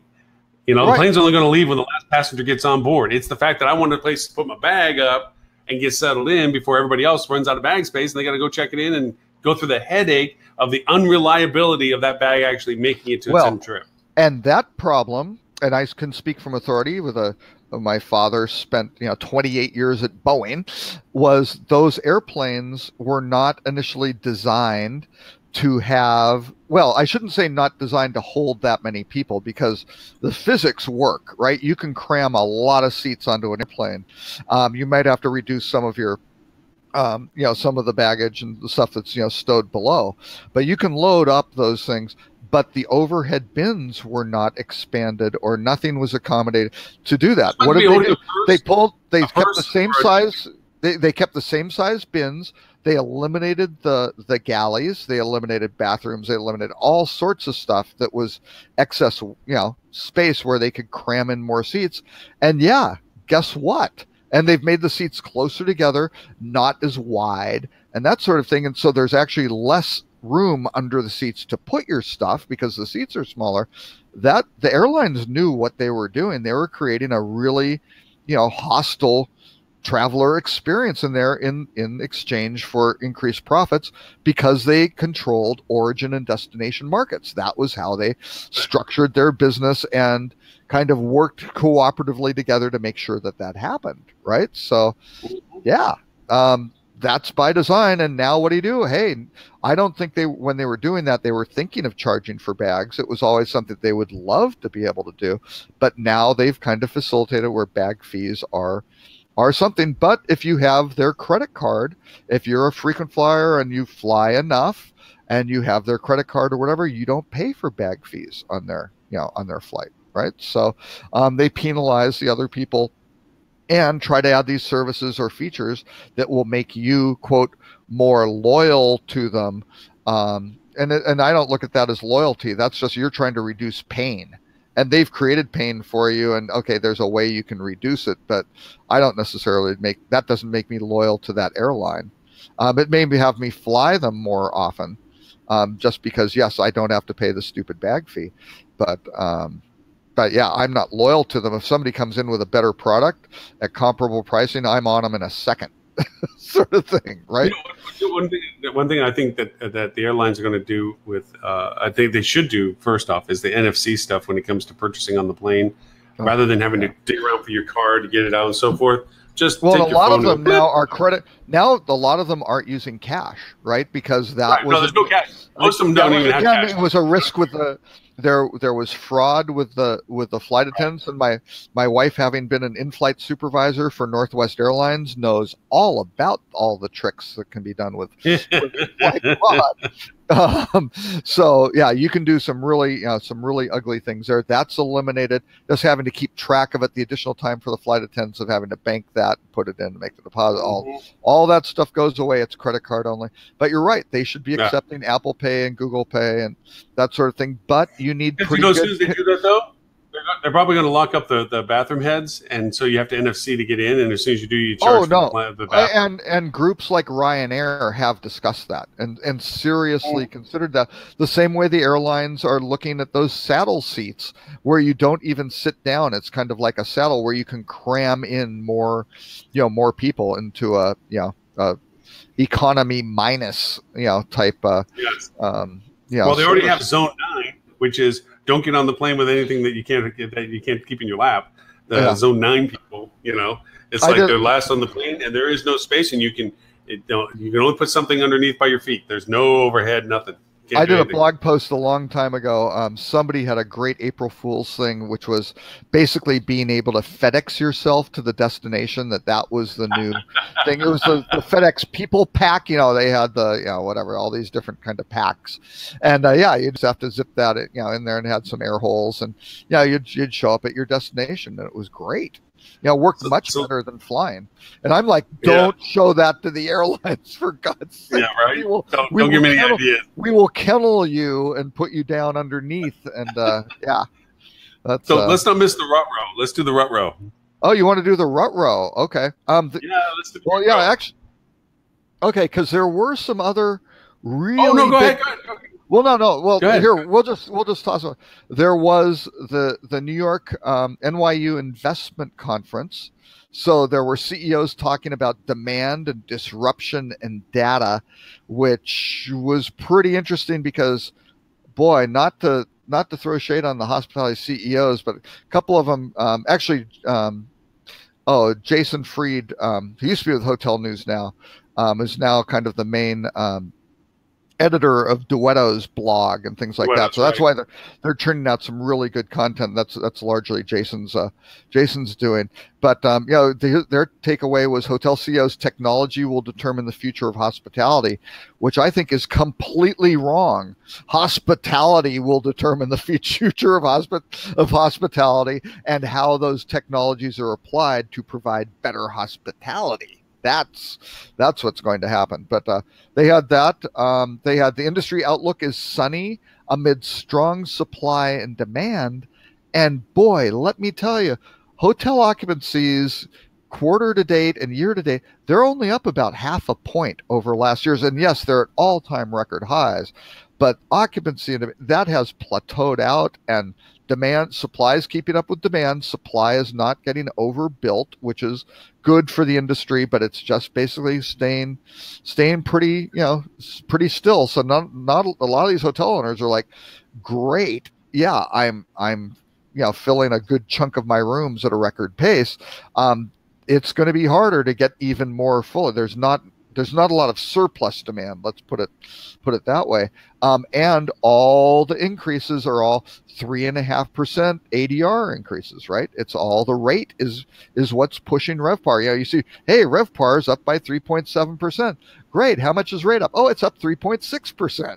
So that's not great for the industry. But let me tell you, everybody is thrilled and happy and not worried anymore, which I look at that and go, wow, if there's a sign of a peak and some sort of downturn coming, that is it. Consumer confidence is high.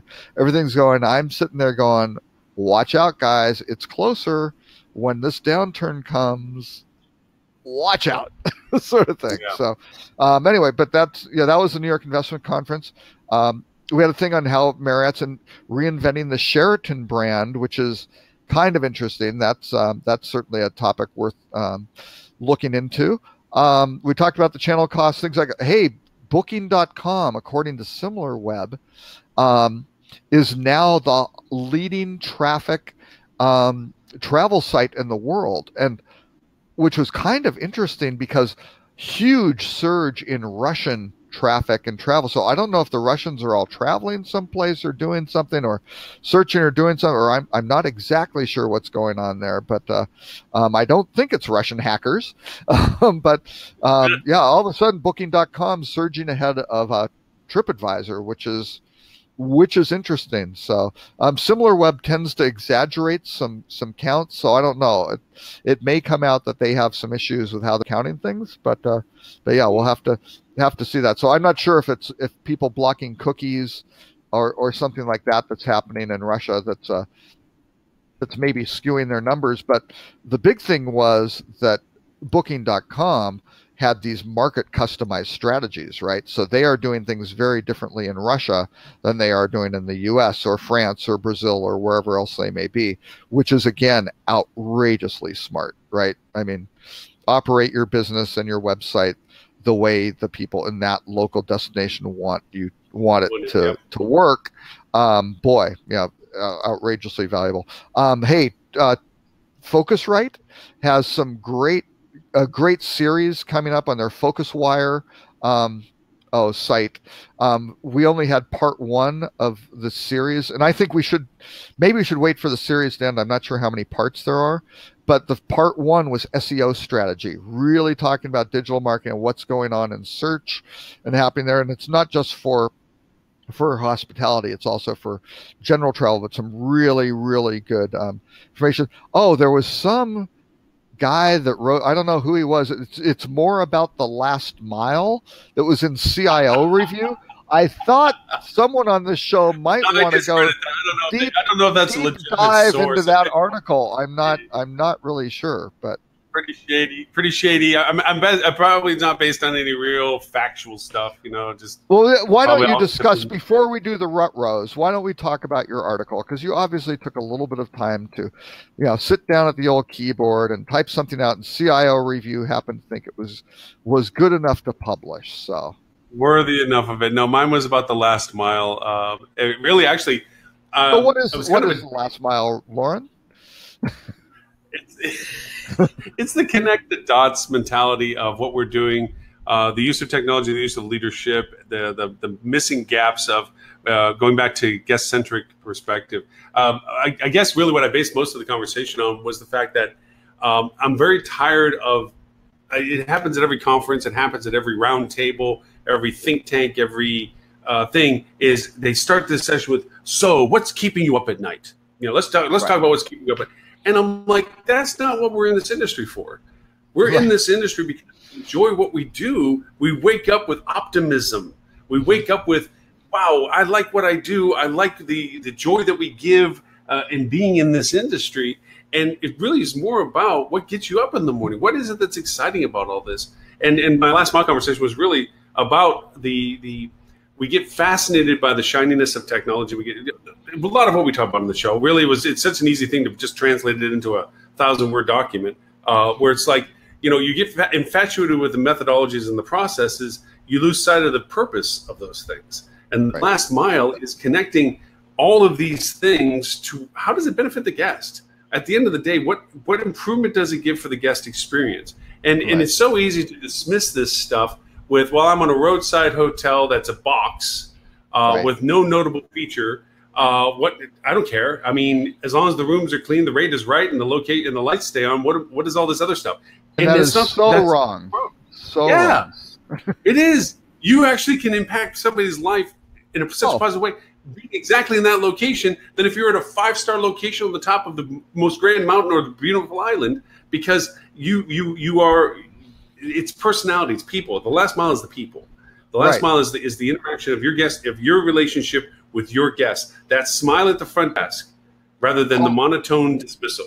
All those customer touch points, right? Every time you're interact, be it on a website or whatever, and maybe it's virtual or it's in the real world face to face. All those times the guest is interacting with every aspect of your is key. And I go back to my Journey's End days where, I running marketing for this economy lodging chain, great product, interior corridors, inexpensive but quality solid wood furnishings, good beds, 2 sinks in the room, all sorts of really, really great, not extravagant design, but really, solid workspace with a desk with a good light over it. All the basics that you really wanted in a hotel. But the key to that were the managers, because those things operated with only 18 full-time equivalents sort of thing for these properties. But people would come through. It was their only time in Chicoutimi, Quebec, right? Or Prince, wherever it might be, Regina, Saskatchewan, or something like that, right? All these different places. They don't know anything about that town. They didn't research it. It's not their vacation. It's from going from point A to point B. And let me tell you, the desk clerk or the general manager could change people. Oh, well, what are you interested in eating? Oh, I don't know. I love Chinese, but I'm not going to be able to find anything here in Winnipeg. Oh, no. Let me tell you, this is the, hey, have you ever tried Vietnamese? There is a drop dead amazing place. Only the locals know about it.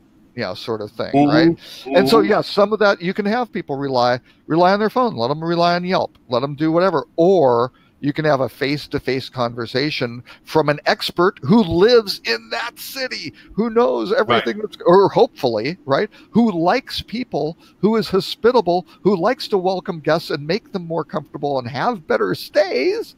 That's where you can really, really do it. And guess what? That's not gaming your reviews and doing this and having some sort of little scheme to go, hey, we're only going to ask you to publish a review on TripAdvisor when we know it's going to be a good one, right? And if you had anything negative happen, we're going to send you down another channel where that only goes to us. No, just do everything straight up. It's fine, right? You can go do it straight, and people give you great reviews. They go, I did, and their expectations are so low. Right, they aren't expecting you to deliver what they think that you're offering. It's not like they're asking you to 5-star resort. They may not be expecting, because of the rate, to even have a clean room. I mean, who knows what their expectations are? But you look at it and go, wow, this place is really clean. The staff was great. if you provide breakfast, the breakfast was really good. They had good variety, and this is a fantastical place. A perfect example of this, because I'm driving out to Houston for High Tech, which we got to make sure we talk a little bit about as well, and all the rest. And we go through Mobile, and there's a residence in there. And I've told you, I've complimented them before as being the place when I drove the truck when we were moving back from Dallas to Florida, that it highlighted that the parking lot had a way to turn around without having to back up. Yep. I'm like, it's great. We all know minimum brand standards. That's a common term in the industry as to what is required for your brand flag. Right. This breakfast is 3 steps beyond that. Always has been. Because they don't have their minimum stuff. Yeah. Yeah, they have. That's the problem when you exceed brand standards, though. You can get slapped down by some brands who say you can't go do the whole hot buffet thing because that's violating the brand standards, and people are going to go expect those at our other hotels, and they're going to be disappointed at other places. So don't do that. Right? I will argue that with any brand any days. Like, then raise your standard. If that's the case, then if any hotel that wants to do good business in a competitive market has to be better than the competition in market. And if you know as a breakfast offering flag what your other breakfast offering flags are, your competitors are offering, and you're just offering the same, you're not creating a differentiation. This hotel has decided to go over and say, we're not just going to do sausage for 2 days in a cycle like most residents do. We're going to do sausage, and we're going to do links or bacon, and we're going to do egg sandwich, egg muffins along with scrambled eggs. And they go and do all these variety of things.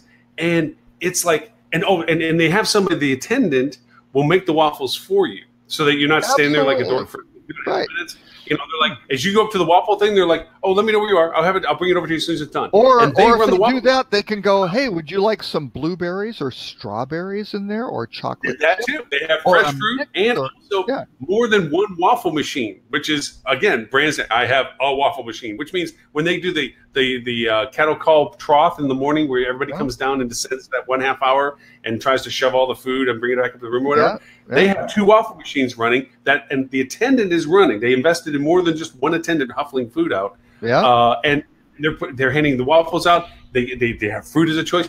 And it's like, I'm making a point to stay at this hotel. Now, there's 3 other hotels literally across the street from each other. And I'm not driving a truck anymore to get to the parking lot, so I don't really need that usability that this place had. I can stay at any one of them and have about the same rate. I'll pay to stay at this hotel because I know this is what they do. And that's what brings up, and it's not because of Marriott reward points or anything like this. It's literally because I like this hotel. I know where it's at. I know how easy it is to get to. And this is what they do for breakfast. And for me, when I'm driving, I want to get on the road again. Breakfast is the easiest thing. I don't have to find someplace to go. I just go and I know what I get. So, and that's it. And that is loyalty, right? You are loyal to that hotel, right? To that hotel. Yep. And you aren't there very often, but look at what they're doing. Your customer lifetime value to that hotel is incredible because they're getting 100% share of wallet every time you're driving through. And you can't get anywhere Midwest. Yep. That's where I stay. Mobile is my halfway cut point, and that's the hotel that I go to. And we could shorten our trip and stay in Pensacola or something, and we may go other places just to go to other places. But if it's like we're going to Houston for the conference and stuff, that's your first and beyond, that's our stop. That's where we're going. And when we come back, we're going back through there again, and it's going to be the same thing. So it is. I highly recommend it. It's the residency downtown, and that is an area that is really underdeveloped in the hotel, and a lot of different people have tried attacking the drive market thing of really figuring that out. And I know a guy who's trying to raise money to do it, right? And he's got a clever angle on it, but that is so hard and so valuable, right? To just go, this is the place to go. If you're driving from point A to point B, and that's the stuff that I wish Google would highlight, right? And be able to pull out that sort of stuff without going, well, they don't advertise with us, so let's bury it, right? I mean, that's the real challenge. There is actually data, and there's 3 places in data for Google My Business that you can use this within your paid campaign program. There's the searchability where you can see on your Google My Business the zip codes or origins of people that were doing inquiries to your location, which is one thing in itself. The other is, and this is just old school stuff, what's your drive range? Take a map and slap it on the wall and make a big circle distances of roads and what roads it come from, and Yep. literally highlight everything from between the two. That anything past a 6-hour mark to a 12-hour mark is Yep. your interim drive range. Right. That 4-hour window of distance on a circled map on Yep. major road arteries is your I used to call it the Aurora, because that was our drive market Aurora of, okay, this is the areas that if we're going to do drive market stuff, and then isolate it out by zip code, and then Right. isolate it out by demographics. But Google will help you with some of that, but sure. also in the interim of where your location is, anything of that same radiant is the halfway point for everything. So you can market both sides of it as an interim point. And then depending upon the clientele that you're trying to draw in, you start isolating them with the other filters. There is ways to drive the drive market. You are the destination B between A and C. Oh yeah. Well, and if you look at something, if you really understand, again, your customer base, and if you are in a roadside, off an interstate at some sort of major intersection or even a minor intersection, if you need to understand who's driving up and down that road, right? And it isn't just a matter of putting a sign on this, a billboard on one side and one on the other. It's really the case of figuring out, oh, well, these guys are in Florida and Sturgis is happening for the big Harley Davidson thing.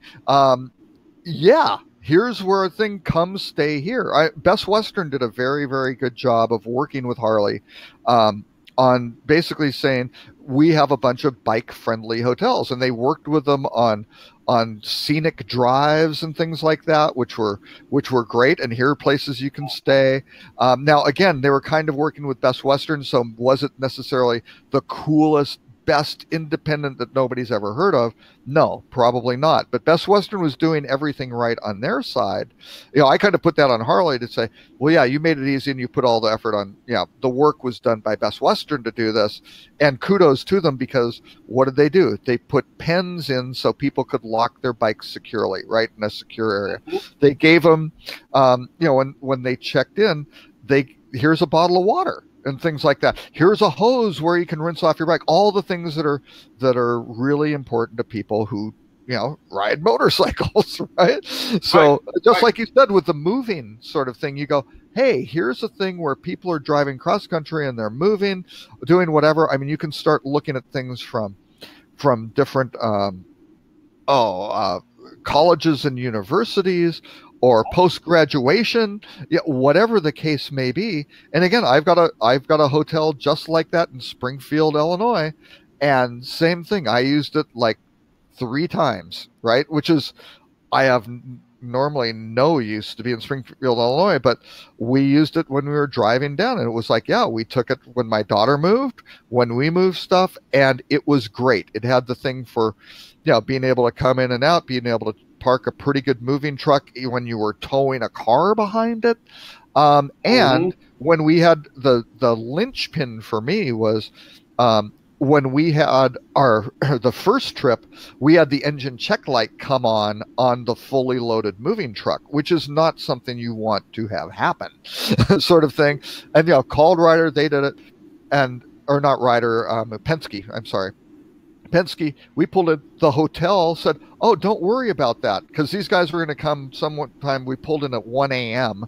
eventually, sometime around 3. They're like, no, give us the keys and we'll do this. Who are you looking for? Tell them to check with us. They handled it, right? And all I know is I went to sleep at 1:30 in the morning and woke up at 7:30 or something, and the truck was done and the keys were there, and I didn't have to go out in the middle of the night or do any of that stuff.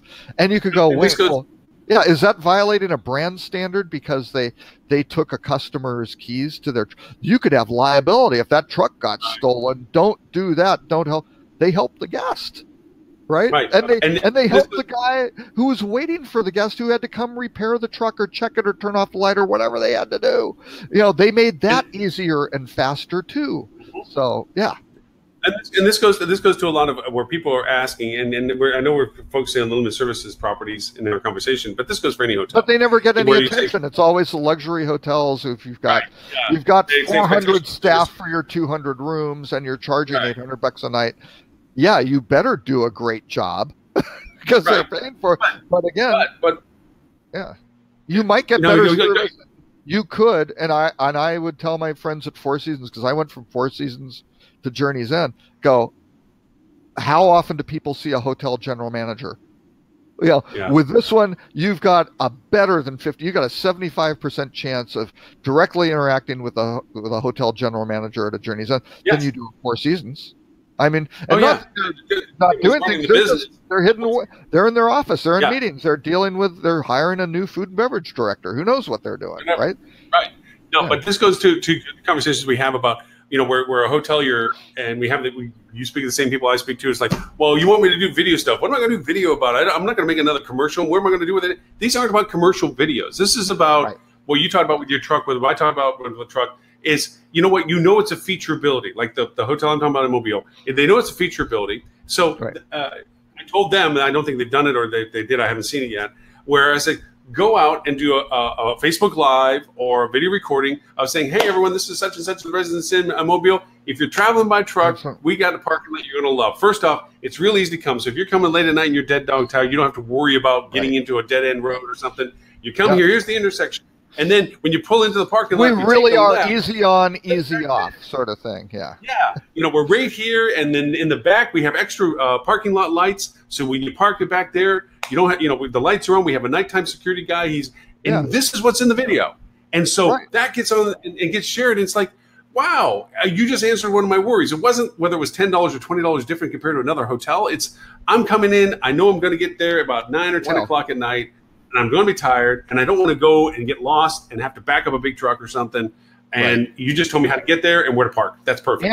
And if you know your competition, right? Maybe your competition has a little driveway where there are ditches on each side or something, which, again, if you're driving a moving truck and towing a car behind it, a lot of people aren't good at that. And I'm sure you look around and go, look, they're pulling someone else out of the ditch. Sort of thing.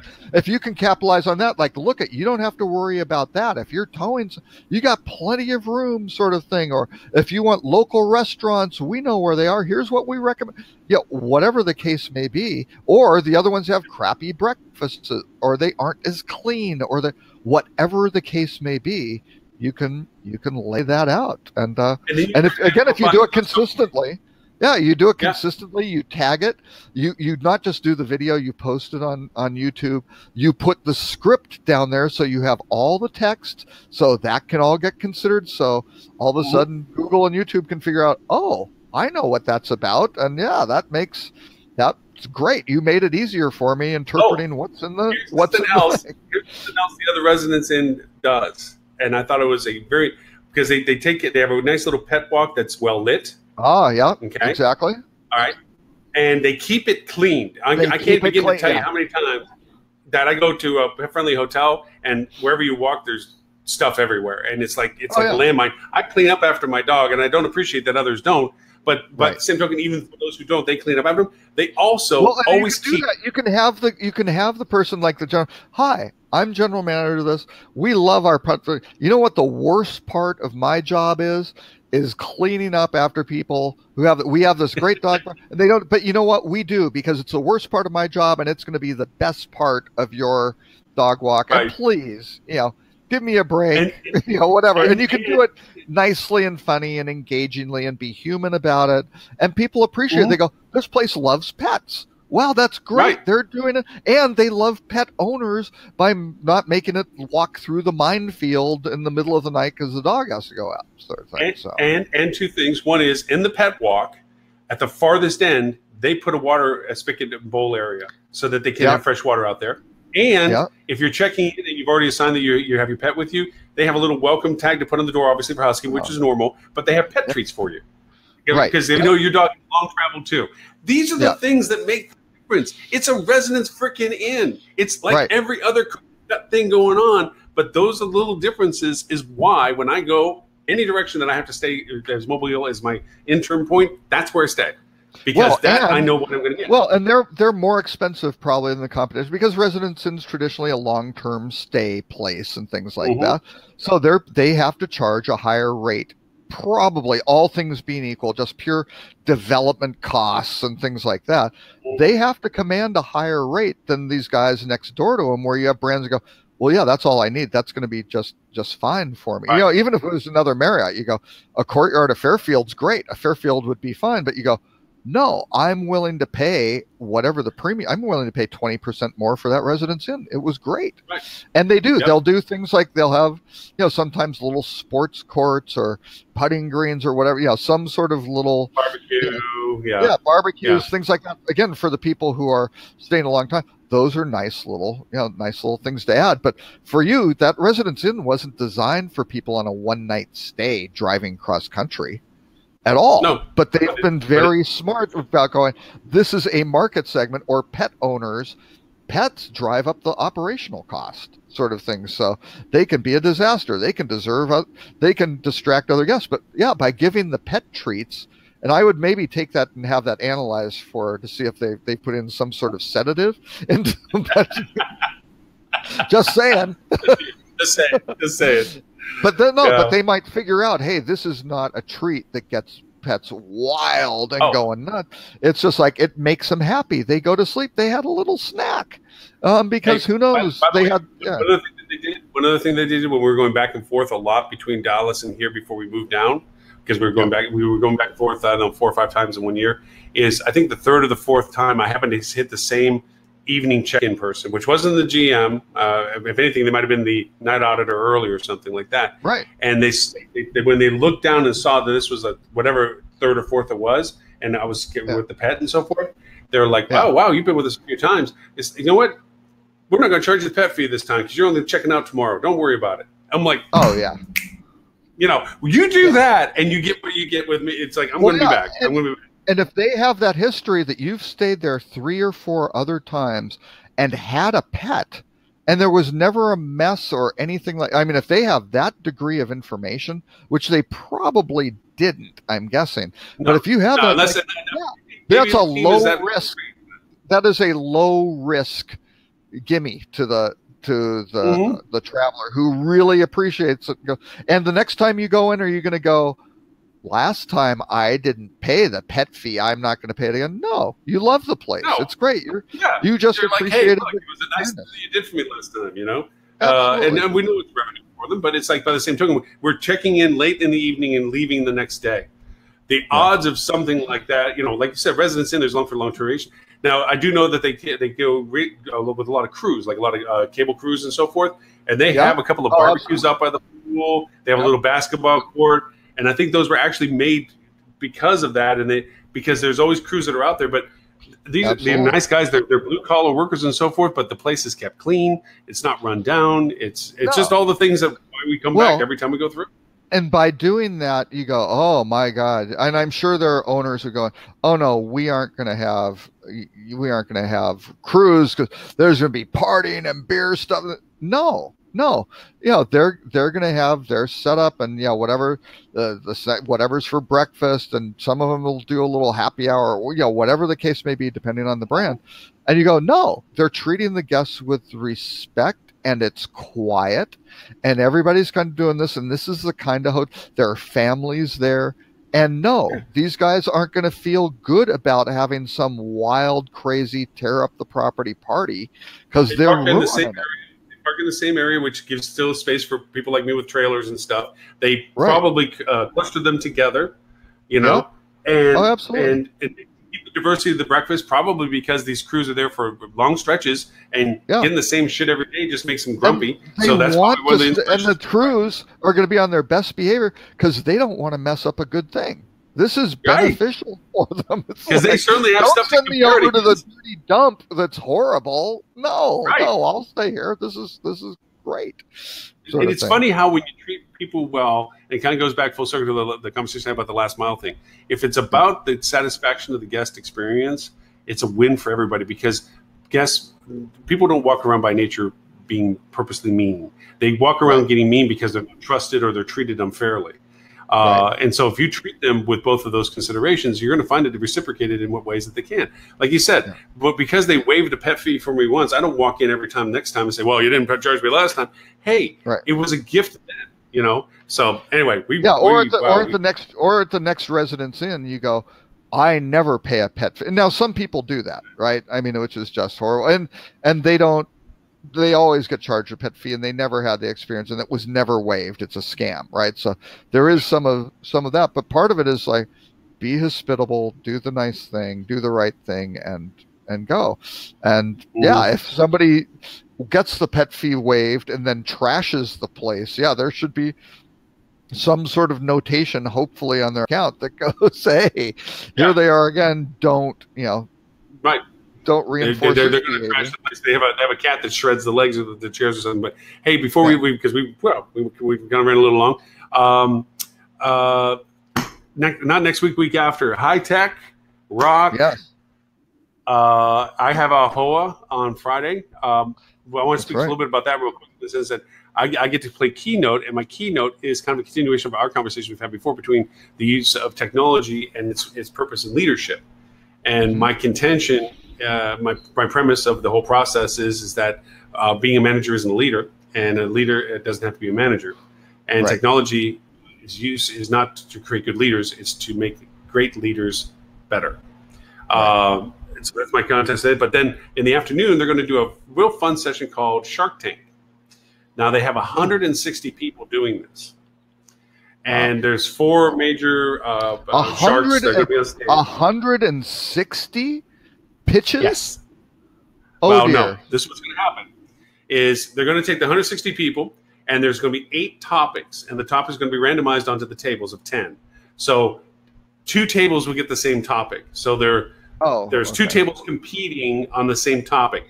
The ideology of it is that you are pitching to a 100-room hotel in a urban-based setting your topic, which will be a solution for front desk improvement, a solution for housekeeping, a solution for finance, a solution for revenue management, a solution for digital marketing, whatever. There's 8 topics.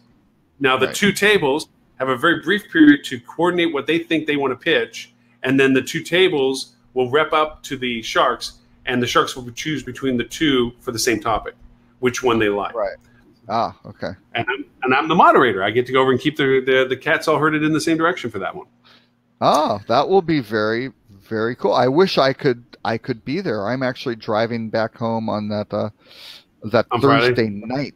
Yeah. Yeah. So I'm out then. I am on that night, on that Thursday night. I'm going to go see Dave Chappelle and Jon Stewart, though.